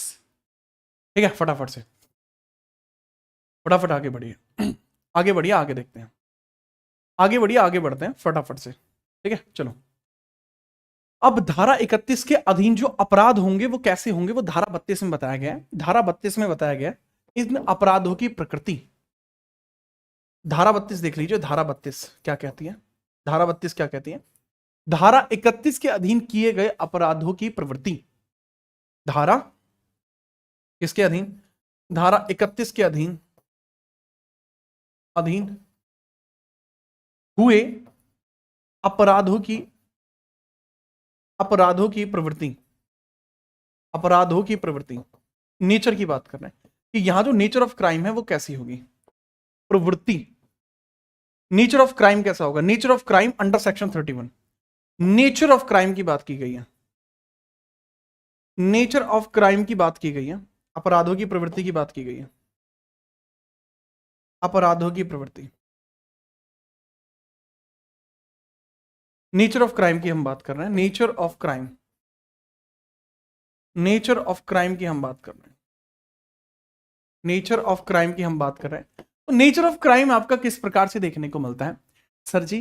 यह कॉग्निजिबल अपराध है, संज्ञेय अपराध है और गैर जमानती है। दिस इज कॉग्निजिबल, ये कॉग्निजिबल है, कॉग्निजिबल है, एंड यह एक प्रकार का संज्ञेय अपराध है, कॉग्निजेबल यानी संज्ञेय है। अरेस्ट करने के लिए अरेस्ट वारंट नहीं चाहिए, डायरेक्ट अरेस्ट हो सकता है। और नॉन बेलेबल है, नॉन बेलेबल है, बेलेबल है, अजमानतीय है, जमानत नहीं मिल सकती, अजमानतीय है, ये जमानतीय, अजमानतीय आपको देखने को मिलता है। ठीक है, याद रखिए। अच्छा अच्छा, ये नोट करते ही आगे बढ़िए। संज्ञेय और जमानतीय, अजमानतीय है भाई साहब, जमानतीय नहीं है बाबू, अजमानतीय है, अजमानतीय, अशमनीय भी है, फैसला भी नहीं हो सकता। ठीक है, आगे बढ़िए। ठीक है, चलो। अच्छा ये बताओ, आप में से कितने लोगों ने अंदर से थाना या जेल के जो स्ट्रक्चर है वो देखे हैं? जेल में तो देखो आप नहीं गए, ठीक है, नहीं जाना भी नहीं चाहिए। ठीक है, आप में से कितने लोग हैं जो थाने के अंदर तक गए हैं, एसपी वगैरह से मिले हुए हैं? ऐसे कितने लोग हैं बताओ, इसको नोट कर लिया? 31 और धारा 32 आपने नोट कर लिया होगा। अब हम धारा 33 की बात करते हैं। 33 हुआ, 34 हुआ, 33 हुआ, 34 हुआ, उसकी हम बात करते हैं। 33 और 34, धारा 33 बहुत आसान हो जाएगा। धारा 33, संरक्षण अधिकारी के द्वारा कर्तव्य निर्वहन न किया जाना। ठीक है, संरक्षण अधिकारी के द्वारा कर्तव्य निर्वहन न किया जाना, संरक्षण अधिकारी के द्वारा कर्तव्य निर्वहन न किया जाना। अगर संरक्षण अधिकारी ही अपना कार्य ना करे, फिर संरक्षण अधिकारी द्वारा कर्तव्य निर्वहन न किया जाना, कर्तव्य निर्वहन न किया जाना, निर्वहन न किया जाना, न किया जाना, कि जो संरक्षण अधिकारी है अगर वो कर्तव्य निर्वहन नहीं करता है तो, ठीक है, तो समझिए, संरक्षण अधिकारी जो है protection officer, when protection officer did not, officer didn't perform his duty, आप क्या कर लोगे सर जी? अगर ये पाया जाता है तो मजिस्ट्रेट उसको सजा दे सकते हैं, मैजिस्ट्रेट उसको सजा दे सकते हैं, उनके ऊपर 1 साल तक की सजा लग सकती है और 20,000 तक का जुर्माना हो सकता है। पनिशमेंट अप टू 1 ईयर और जुर्माना अप टू 20,000। ठीक है, सजा कितनी हो सकती है? सजा सर जी, सजा हो सकती है up to 1 year, up to 1 year, सजा अप टू 1 ईयर यानी कारावास, जेल अप टू 1 ईयर, जुर्माना 20,000, जुर्माना 20,000, 20 के, अप टू 20 का, या बोथ भी हो सकता है, और बोथ, या दोनों भी हो सकता है, और बोथ भी इसमें संभव है। ठीक है सर, ठीक है सर, मैं गया हूं, कौन गया है सर? हमारे पापा ही पुलिस में है। ओ ओ, अच्छा, बात अलग है फिर तो। ठीक है, चलो। लेकिन बच्चे, धारा 34 में एक बात लिखी हुई है कि अगर इस प्रकार का कोई भी केस पाया जाता है तो ये राज्य सरकार की मर्जी के बाद ही इस संरक्षण अधिकारी के खिलाफ कोई केस बन सकता है। धारा 34 में लिखा हुआ, धारा 34 में संरक्षण अधिकारी के खिलाफ कार्रवाई करने के लिए राज्य सरकार की अनुमति की आवश्यकता है। तो संरक्षण अधिकारी के खिलाफ, संरक्षण अधिकारी के खिलाफ, संरक्षण अधिकारी, संरक्षण अधिकारी के खिलाफ, संरक्षण अधिकारी के खिलाफ कोई भी, अगर हमें देखो संरक्षण अधिकारी है, ओके सर जी, तो संरक्षण अधिकारी के खिलाफ आपको क्या करनी है? कार्रवाई करनी है, तो राज्य सरकार की अनुमति चाहिए। संरक्षण अधिकारी के खिलाफ राज्य सरकार की अनुमति की आवश्यकता है। के खिलाफ कार्रवाई के लिए, कार्यवाही हेतु राज्य सरकार की अनुमति चाहिए, अनुमति। State permission required, state government permission required, permission required, required for action against, action against protection officer, protection officer. ठीक है, याद रखना। तो ये भी आपको देखने को मिलता है धारा 34 में, धारा 34 में। अब अंतिम बचे हैं बाबू आपकी 2 धारा, फिर देखो सवालों का जमजमा शुरू हो जाएगा। 2 धारा, एक रहती है धारा 35, एक रहती है धारा 37। दोनों ही आसान धारा हैं, निखद्द आसान जिसे कह सकते हैं हम, निखद्द आसान धारा आपको देखने को मिल जाएंगी 35 और 37, 35 और 37 धारा। मतलब निपट आसान है। ठीक है, चलिए कोई बात नहीं अंशुमन, कोई परेशानी नहीं है। फटाफट बताइए, यहां तक मैटर क्लियर है नहीं? हाँ जी, ठीक है चलो। मैं तो कहता हूं लाइकों को 350 के पार पहुंचा देते हैं। अगर आप साथ देते हैं तो इस बार आपका सिलेक्शन करा देते हैं। फटाफट आगे बढ़िए। नेक्स्ट अगले सवाल की हम तरफ चलते हैं। ठीक है, अगले सवाल की तरफ हम चलते हैं। ये लीजिए धारा 35 और धारा 37। बाबू ये लीजिए धारा 35, बात खत्म हुई धारा 35, और ये हुई बात खत्म धारा 37। क्योंकि इसमें टोटल धारा कितनी है? टोटल धारा कितनी है इसमें? 37 ही तो धारा है, तो बात खत्म हुई। अगर धारा इतनी ही है तो बात खत्म हुई ना। ये लो, तो धारा 35 में क्या लिखा हुआ है? पुलिस या फिर सरकारी कर्मचारियों द्वारा, सरकारी कर्मचारियों द्वारा, कर्मचारियों द्वारा सद्भावनापूर्ण, सद्भावनापूर्ण की गई कार्यवाही, की गई कार्यवाही, सद्भावनापूर्ण की गई कार्यवाही पर रोक। जो सद्भावनापूर्ण कार्यवाही की जाती है उस पर रोक यहां पर लगाई गई है। तो इस चीज को वैसे ही समझिएगा, की गई कार्यवाही पर, देखो डायरेक्ट कार्यवाही पर रोक नहीं है, मैंने गलती से हिंदी के गलत शब्द का इस्तेमाल कर दिया था। तो ये कार्यवाही के लिए संरक्षण है, सद्भावनापूर्वक की गई कार्यवाही के लिए संरक्षण, लिए संरक्षण। Protection of welfare work by government officials, protection of welfare work, welfare work by government officials. तो जो गवर्नमेंट ऑफिशियल्स है मेरे भाई, अगर वो कोई भी वेलफेयरिक वर्क करते हैं इस सेम फील्ड के अधीन, तो जो भी कह सकते हैं ना आप, ये प्रोटेक्शन है। किस तरीके से? Protection of action taken by full faith. देखो फुल फेथ के लिए बोल सकते हैं, ठीक है, वेलफेयर वर्क लिख लीजिए, प्रोटेक्शन ऑफ, ठीक है, full faith work, full faith work लिख लीजिए बाबू, protection of full faith work, full faith work, full faith work लिख लीजिए by government official, specially police, government officials और स्पेशली पुलिस। अगर कोई फुल फेथ में काम किया जा रहा है तो उसके खिलाफ कोई कार्रवाई नहीं होगी। ठीक है, ऐसी परिस्थिति में कार्रवाई नहीं होगी। सद्भावनापूर्वक कोई कार्रवाई की जाती है तो इस पर कोई अन्य न्यायिक कार्रवाई नहीं होगी, न्यायिक कार्यवाही इस पर नहीं होगी, न्यायिक कार्यवाही नहीं होगी, कार्यवाही नहीं होगी।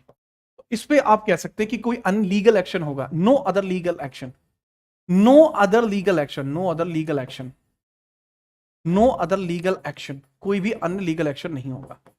नो अदर लीगल एक्शन, कोई भी अन्य लीगल एक्शन नहीं हो सकता किसी भी प्रकार से, याद रखना।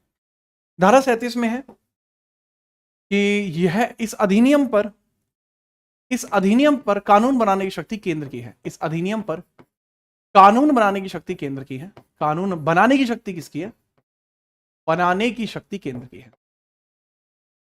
शक्ति किसकी है? संसद की, संसद की। This is the subject of parliament, this act is the subject of parliament, this act is the subject of,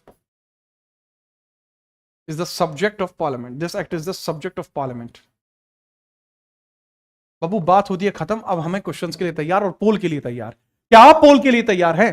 फटाफट से बता दीजिए, एक बार लगा दीजिए आग, फटाफट से करते हैं स्टार्ट आपके क्वेश्चंस को। तो मैंने ये अधिनियम आपको पूरा बताया, और अब जब ये क्लास आपकी एंड हो जाएगी तो क्लास के बाद आपको ये पूरा जो है ना, ये पूरी जो हेडिंग्स हैं ये आपको बहुत बेहतरीन तरीके से प्रिंटेबल फॉर्म में मिल जाएंगे। ये पेज भी करता हूं मैं डिलीट, और ये सारा का सारा जो है ना बाबू, ये सब का सब आपको मिल जाएगा प्रिंटेबल फॉर्मेट में, ताकि आप तगड़े तरीके से इसके बारे में बात करें।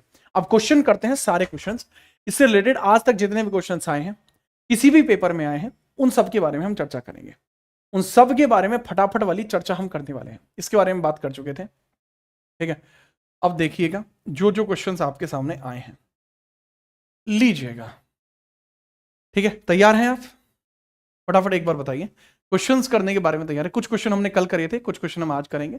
पोल भी इसका आपको मिलेगा, ताबड़तोड़ पोल मिलेगा। पहले ही सवाल पे आपको तगड़े वाला पोल देखने को मिल जाएगा। ठीक है, चलिए फटाफट बताइए, तैयार हैं? फटाफट फटाफट। तो ज्योग्राफी का 300 कब आ रहा है? ज्योग्राफी का 300 कल से आ रहा है बाबू, कल से आ रहा है ज्योग्राफी का 300। ये लीजिए पहला सवाल, पोल भी डाल दिया गया, फटाफट आप बताएं क्या आंसर होगा। सवाल आपके सामने है, पोल भी आपके सामने है कि घरेलू हिंसा से महिला संरक्षण अधिनियम 2005 के तहत आश्रय गृह प्रदान किए जाने का प्रावधान है। आश्रय गृह प्रदान किए जाने का प्रावधान है।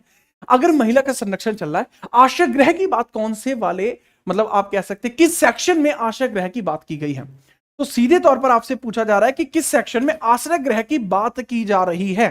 फटाफट से बताइए कि आश्रय गृह कहां पर शामिल आपका होता है। आश्रय गृह फटाफट फटाफट बताइए, आश्रय गृह कहां पर शामिल है, बिना किसी परेशानी के बताइए।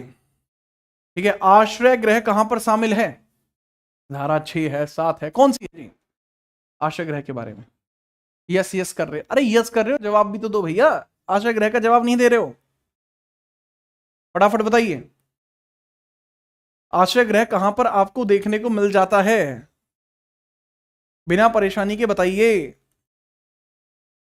देखो धारा 6, 7, 8, 9 ये सारी ही मैंने आपको कराई हैं। मेजरली छात्रों का कहना है कि सर इसमें धारा 6 करेक्ट आंसर होगा। बहुत बढ़िया। देखो मैं इसका डायरेक्ट आंसर चाहूं तो मैं दे सकता हूं कि सीधा एक टिक लगा दूं, परंतु मैं आपको एक बात बताना चाहता हूं कि जो अभी मैंने आपको यहां पढ़ाया, ये आपको किस लेवल का पढ़ाया है। यहां अगर आप आएंगे, ये लीजिए आश्रय स्थल यानी आश्रय गृह, धारा 6, धारा 7 में चिकित्सा प्राप्ति, धारा 8 में संरक्षण अधिकारी और धारा 9 में उसके कर्तव्य। तो ये सारी चीज जब मैंने इतने प्यार से आपको बताई हैं, फिर भी अगर आप नहीं कर पाओगे तो ऐसा कैसे चलेगा, मुझे ये बता दीजिए। ठीक है, ऐसा कैसे चलेगा मुझे ये बता दीजिए। सेक्शन 6 इसमें करेक्ट आंसर है। इसी प्रकार से सवाल आपके पेपर में आएगा और वहां अगर गलत कर दोगे दिक्कत होगी। 40% ही इस सवाल का जवाब दे पाए, कारण समझते हो, आपकी तैयारी बहुत कम है भाई, तैयारी में थोड़ी सी धार लेकर आइए, सेम टू सेम क्लास में नहीं कर पा रहे हो। ठीक है, आगे बढ़िए। घरेलू हिंसा से महिला संरक्षण अधिनियम के अंतर्गत प्रत्येक जिले में संरक्षण अधिकारियों की नियुक्ति की जाती है। कौन इन अधिकारियों की नियुक्ति करता है? संरक्षण अधिकारियों की नियुक्ति कौन करता है? सर जी ये कौन सा हो गया? सर ये धारा 8 की बात कर रहा है, धारा 8 की बात कर रहा है लल्ला, धारा 8, धारा 8 की बात यहां पर की जा रही है। तो फटाफट से इसका जवाब देंगे कि नियुक्ति किसके द्वारा की जाती है, नियुक्ति किसके द्वारा की जाती है, फटाफट बताइए। ठीक है, फटाफट से कौन नियुक्ति कर सकता है? अरे आंसर दो भाई, धारा 8 में ही तो बताया गया है। ठीक है, चलिए। सर आपकी आवाज में बहुत दम है वत्स, इस कंटेंट में दम है। आगे बढ़ते हैं और देखते हैं, दैट इज स्टेट गवर्नमेंट। तो राज्य सरकार इस प्रकार का कार्य करती है, राज्य सरकार के द्वारा नियुक्ति होती है। धारा 8 में ये बात लिखी हुई है। कोशिश की जाती है, प्रेफरेबल, प्रेफरेंस किसको देते हैं? प्रेफरेंस, प्रेफरेंस किसको देते हैं? तो महिला को ही प्रेफरेंस दिया जाता है, प्रेफरेंस दिया जाता है महिला को, महिला को ही प्रेफरेंस देते हैं। अगला सवाल, संरक्षण अधिकारी होंगे, कौन होगा? फटाफट बताइए कि प्रोटेक्शन ऑफिसर्स कौन हो सकते हैं, फटाफट बताओ। प्रोटेक्शन ऑफिसर्स कौन होंगे? ये भी धारा 8 की बात है, दैट इज धारा 8, धारा 8 की ही बात है ये भी। अगले तरीके से बता दो, धारा 8 की बात है। ठीक है, चलिए। धीरू, ए धीरू, आ कैसन बा धीरू? दीशु बा, ठीक है, फटाफट बताइए।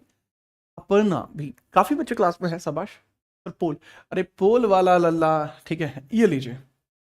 पोल आप कहते हैं पोल, दुनिया कहती है गोल, सवाल का आंसर है दिल खोल के बोल। ये रहा आपके सामने पोल। देखो, जो प्रोटेक्शन ऑफिसर से कोशिश की जाएगी कि वो यथासंभव महिलाएं हों, as far as possible must be women. आप एक नहीं कह सकते, ठीक है, दैट इज बी, कोशिश की जाएगी जहां तक महिलाएं हों। ठीक है, घरेलू हिंसा से महिलाओं का संरक्षण अधिनियम 2005 की किस धारा के अंतर्गत संरक्षण अधिकारी के कर्तव्य और कार्य है? आराम से बता दीजिए, संरक्षण अधिकारी के कर्तव्य कहां लिखे गए हैं?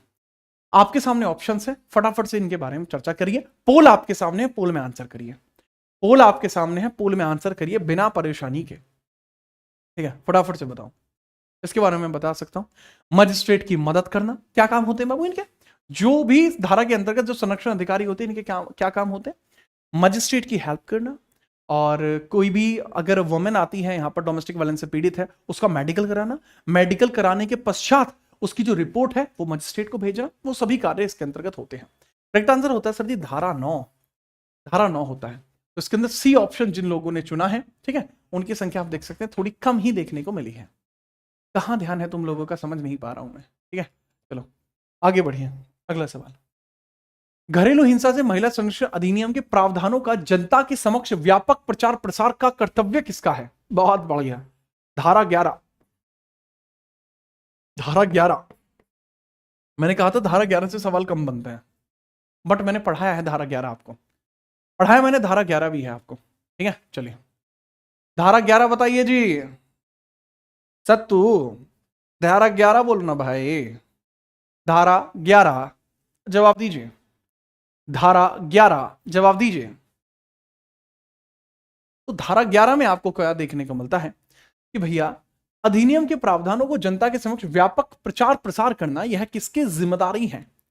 किसकी जिम्मेदारी है कि लोगों के पास तक यह पहुंचे? फटाफट बताएं। इसमें लोग गलती कर देते हैं, दरअसल इसका आंसर सी होता है। इसमें लोग स्टेट चुन लेते हैं, लेकिन बाबू धारा 11 के अंतर्गत जो आता है इसको सभी के समक्ष भेजा जाता है, तो ये आता है बोथ, दोनों के अधीन आता है, क्योंकि घरेलू हिंसा के अधिनियम के प्रावधानों को जनता के समक्ष लाना ये बोथ आता है। इसमें सी आएगा, इसमें बोथ आएगा। ये केंद्र और राज्य दोनों इसका प्रचार प्रसार करते हैं, बोथ आएगा इसमें, ठीक है। चलिए अगला सवाल। घरेलू हिंसा संबंधित केंद्र व राज्य की कर्तव्य निर्धारिता कहां दी गई है? अभी जैसा मैंने बताया बच्चे कि यहां धारा 11 के अंतर्गत है और वही यहां पे पूछा गया है, धारा 11 के अंतर्गत है। आगे बढ़िए, ये लीजिए। घरेलू हिंसा से महिला संरक्षण के अंतर्गत व्यथित व्यक्ति के द्वारा अनुतोषण प्राप्ति के लिए प्रावधान है। अनुतोष प्राप्त कर सकती है, अनुतोष रिलीफ प्राप्त कर सकती है, रिलीफ प्राप्त कर सकती है। तो रिलीफ आपको कहां देखने को मिलता है, फटाफट बताइए। ये रहा आपके सामने पोल, इसके रिलीफ के बारे में बात की जा रही है, रिलीफ के बारे में। तो फटाफट बताइए रिलीफ के बारे में क्या आंसर होगा। पोल स्टार्ट हो चुका है, रिलीफ के बारे में बताइए कि रिलीफ किस प्रकार से प्राप्त किया जा सकता है भैया जी, रिलीफ के बारे में बताइए। पोल आपके सामने है। डोमेस्टिक वायलेंस में रिलीफ के लिए जो भाग जो है आपका, भाग चौथे नंबर का जो भाग है, उसकी स्टार्टिंग जो होती है वो रिलीफ से ही स्टार्टिंग होती है, रिलीफ से ही उसकी स्टार्टिंग होती है, ठीक है। तो भैया अनुतोष की बात जब होती है, जब रिलीफ से स्टार्ट होती है, तो 4 से लेकर 11 तक वहां है, स्टार्टिंग ही 12 से हो रही है। करेक्ट आंसर होगा 12, धारा 12। इसी के अंदर रिलीफों की चर्चा की गई है, इसी के अंदर रिलीफों की चर्चा की गई है। लगभग 63% छात्रों ने सही जवाब दिया। अब थोड़ा मुझे सही लगा। अगला सवाल। घरेलू हिंसा संबंधित कार्यवाही का बंद कमरे में किए जाने का प्रावधान कहां पर है? कि बंद ही कमरे में हो सकते हैं, प्रावधान कहां पर है कि मैटर बंद कमरे के अंदर सुलझाया जाएगा? फटाफट बताइए, ठीक है, फटाफट से बताओ। बंद कमरे में किया जाना, आ चुके हैं भैया, छोड़े भी तो कुछ नहीं, सारी की सारी बातें तो बताए हैं, ठीक है। चलिए देखो, अगर बंद कमरे में किए जाने का प्रावधान है कि यह सारा मैटर बंद कमरे में किया जाएगा, तो उसके बारे में समझिए फटाफट से, फटाफट से समझिए भैया जी। दैट इज 16 में बताया गया कि सारी प्रक्रिया बंद कमरे में होगी। सेक्शन 16 आपको देखने को मिलता है। अगला है, क्या कोई मुस्लिम घरेलू हिंसा से महिला संरक्षण अधिनियम के अंतर्गत धन राहत के आदेश का अनुरोध कर सकता है? क्या वह धन राहत के अनुरोध कर सकती है? वो फटाफट बताइए, ठीक है। चलिए फटाफट बताओ सर, क्या इसमें हिंदू मुस्लिम अलग अलग हैं? देखो मैं आपको क्लियर बता दूं, नहीं, इसमें हिंदू और मुस्लिम अलग अलग नहीं है। वह महिला संरक्षण अधिनियम 2005 के अंतर्गत धन राहत के आदेश का अनुतोषण कर सकती है। तलाक का इसमें कोई मैटर नहीं होना चाहिए, यदि वह तलाकशुदा है। नहीं, यदि मुस्लिम महिला ने तलाक नहीं लिया है, अभी वह शादी यानी विवाह के संबंध में अभी भी है, तो वह डिमांड कर सकती है। इस पर धर्म का प्रभाव नहीं पड़ेगा, ठीक है, याद रखना। अगला सवाल। घरेलू हिंसा अधिनियम के अंतर्गत सुरक्षा आदेश क्या होते हैं? इसके अंदर पूछा गया है जो प्रोटेक्शन ऑर्डर्स हैं वो क्या होते हैं, ठीक है। प्रोटेक्शन ऑर्डर्स हैं ये आपके क्या होते हैं, जो कि आपके 18 सेक्शन में बताए गए प्रोटेक्शन ऑर्डर्स, उसके बारे में पूछा जा रहा है। सेक्शन 18 में आपको बताया जा रहा है प्रोटेक्शन ऑर्डर्स के बारे में, फटाफट बताइए क्या होते हैं। What are the protection orders? मजिस्ट्रेट द्वारा पारित आदेश हैं, डिस्ट्रिक्ट मजिस्ट्रेट के द्वारा है, सुप्रिंटेंडेंट ऑफ पुलिस के द्वारा है, या सभी के द्वारा है? प्रोटेक्शन ऑर्डर्स के बारे में मुझे बताएंगे कि यह किसके द्वारा जारी किए गए हैं प्रोटेक्शन ऑर्डर्स, तो तभी आपके सामने मैटर और ज्यादा क्लियर हो पाएगा और ज्यादा ल्यूसिड हो पाएगा। प्रोटेक्शन ऑर्डर्स कहां? धारा 18 में ही तो आपको देखने को मिलते हैं प्रोटेक्शन ऑर्डर्स। यस, तो ये आपको देखने को मिलता है, सर ये केवल मजिस्ट्रेट द्वारा पास किए जाते हैं, और वो भी JMFC, judicial magistrate of first class, ठीक है, प्रथम श्रेणी का जो न्यायिक न्यायाधीश होता है उसके द्वारा जो ऑर्डर्स होते हैं उसकी बात की जा रही है। अगला सवाल, घरेलू हिंसा से महिला संरक्षण अधिनियम के प्रावधानों के अंतर्गत व्यथित व्यक्ति प्रतिकर प्राप्ति का हकदार है। जो व्यथित है यानी जो महिला है वह प्रतिकर प्राप्ति की हकदार है, उसको प्रतिकर मिल जाना चाहिए, ये कहां लिखा हुआ है? प्रतिकर प्राप्ति की चर्चा यहां पर की गई है, फटाफट बताइए। प्रतिकर प्राप्ति की चर्चा यहां पर मिल जानी चाहिए। धारा 22 में लिखा हुआ है बाबू, ठीक है, धारा 22 में लिखा हुआ, धारा 22 में लिखा हुआ है। और कौन कौन सा समझिए। अनुतोष में अंतर्निहित प्रतिकर, compensation included in the relief नहीं, only relief is given, compensation in addition to relief, अनुतोष के अतिरिक्त प्रतिकर दिया गया है। मतलब इसके अंदर आपको जो भी उसके रिलेटेड जो भी कंप्लीट डिसीजन होगा वो तो मिलेगा, लेकिन जो रिलीफ मिलेगा वो एडिशनल मिलेगा। तो एडिशनल रिलीफ का जिक्र है इसमें, अनुतोष के अतिरिक्त प्रतिकर है, यानी सामने वाले को पनिशमेंट तो मिलेगा ही, लेकिन जो अनुतोषण मिलेगा वो आपको एडिशनल मिलेगा। ये थोड़ा बढ़िया सवाल था यार ये तो। घरेलू हिंसा संबंधी मामलों में न्यायालय के द्वारा आदेश पारित की प्रतियां प्रदान की जाती हैं, कैसे प्रदान की जाती हैं बताइए। जो भी प्रतियां प्रदान की जा रही हैं, मैंने आपको बताया है कि कोई भी प्रति है वो प्रदान की जा सकती है, कोई भी प्रति है वो प्रदान की जा सकती है, उसके बारे में आपसे पूछा जा रहा है। प्रतियां प्रदान की जाती हैं, तो दरअसल पूछा जा रहा है धारा 24 के बारे में।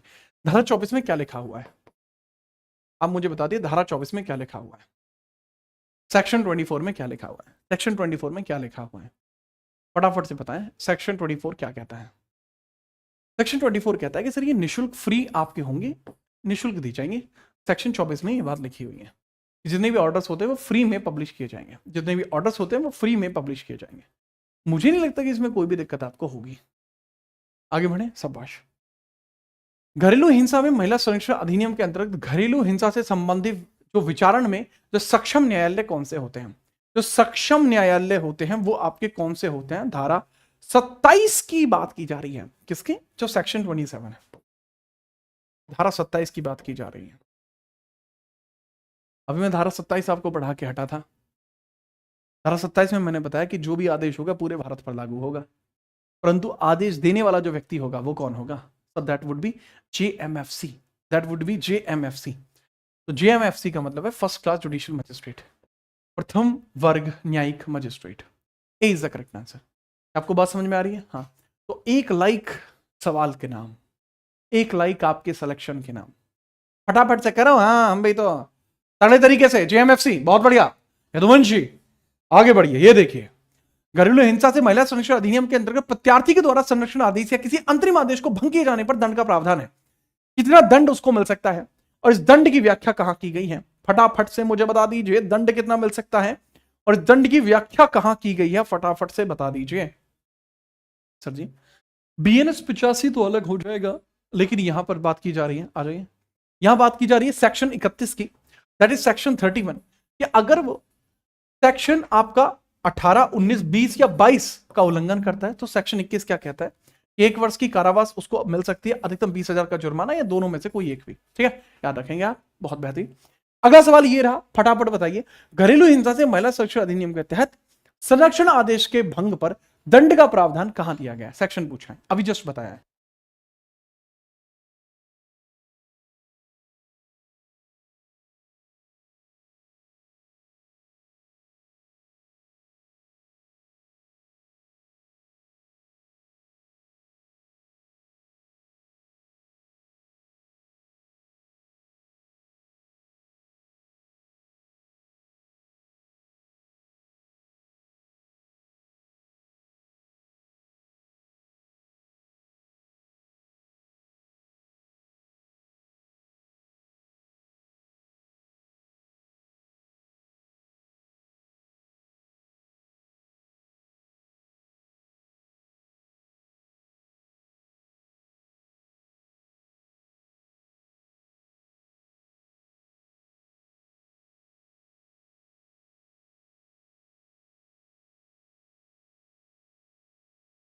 हाँ भाई, कैसे आंसर नहीं कर रहे हो तुम? सर धारा 31, यही तो बातें होती हैं, धारा 31। अब आपके अगले सेशन को मैं सेट कर रहा हूं, अगला सेशन आपको किस पे चाहिए वो कमेंट में जरूर बताना, कमेंट में जरूर बताना कि आपको अगला सेशन किस चीज पर चाहिए, ठीक है?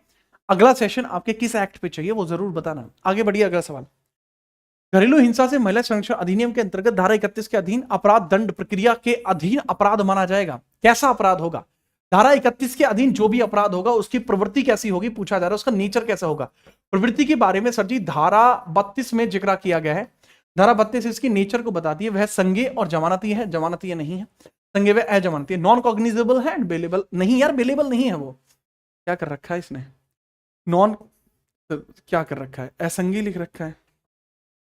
नहीं, दरअसली that is cognizable and non bailable. बाबू सी इसमें सही है, ठीक है, सी इसमें सही है। हिंदी और इंग्लिश इसमें गलत हो रखी है, हिंदी इंग्लिश गलत हो रखी है, इसको आप रहने देना, हिंदी इंग्लिश गलत है, मैं बता देता हूं।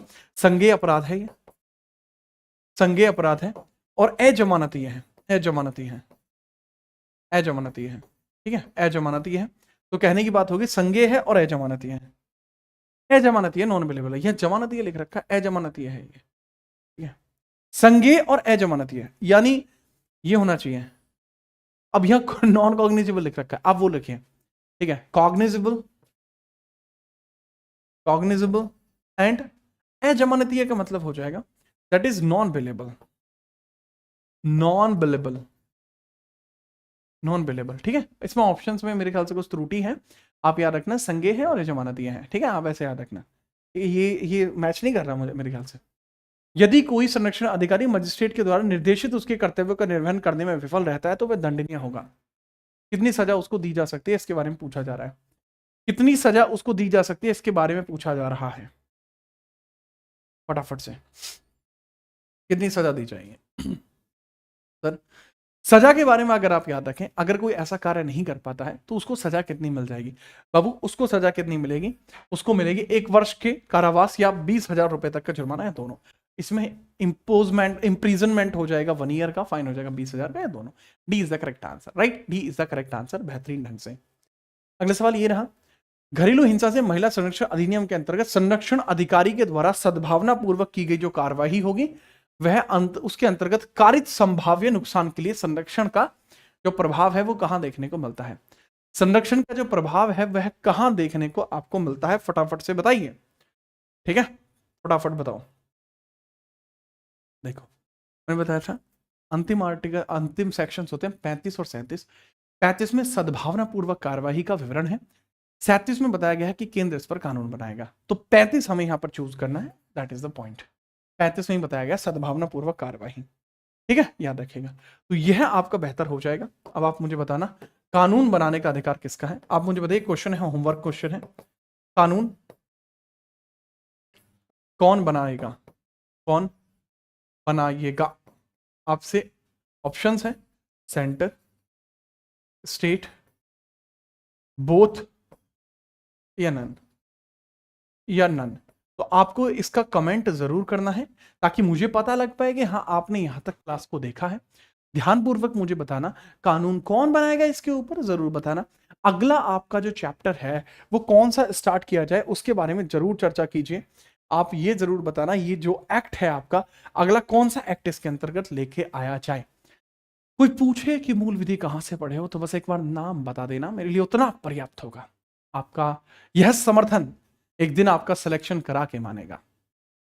बहुत अच्छी लगी आज की क्लास, बेहतरीन ढंग से क्लास ली गई है, माहौल पूरा बना के रखा क्लास के अंदर, ठीक है, बहुत मजा आया। अगली क्लास में फिर ऐसे ही आएंगे, फिर लौट आएंगे और चीजों को आपके लिए और बेहतर बनाएंगे, ठीक है। तब तक के लिए जय हिंद, वंदे मातरम।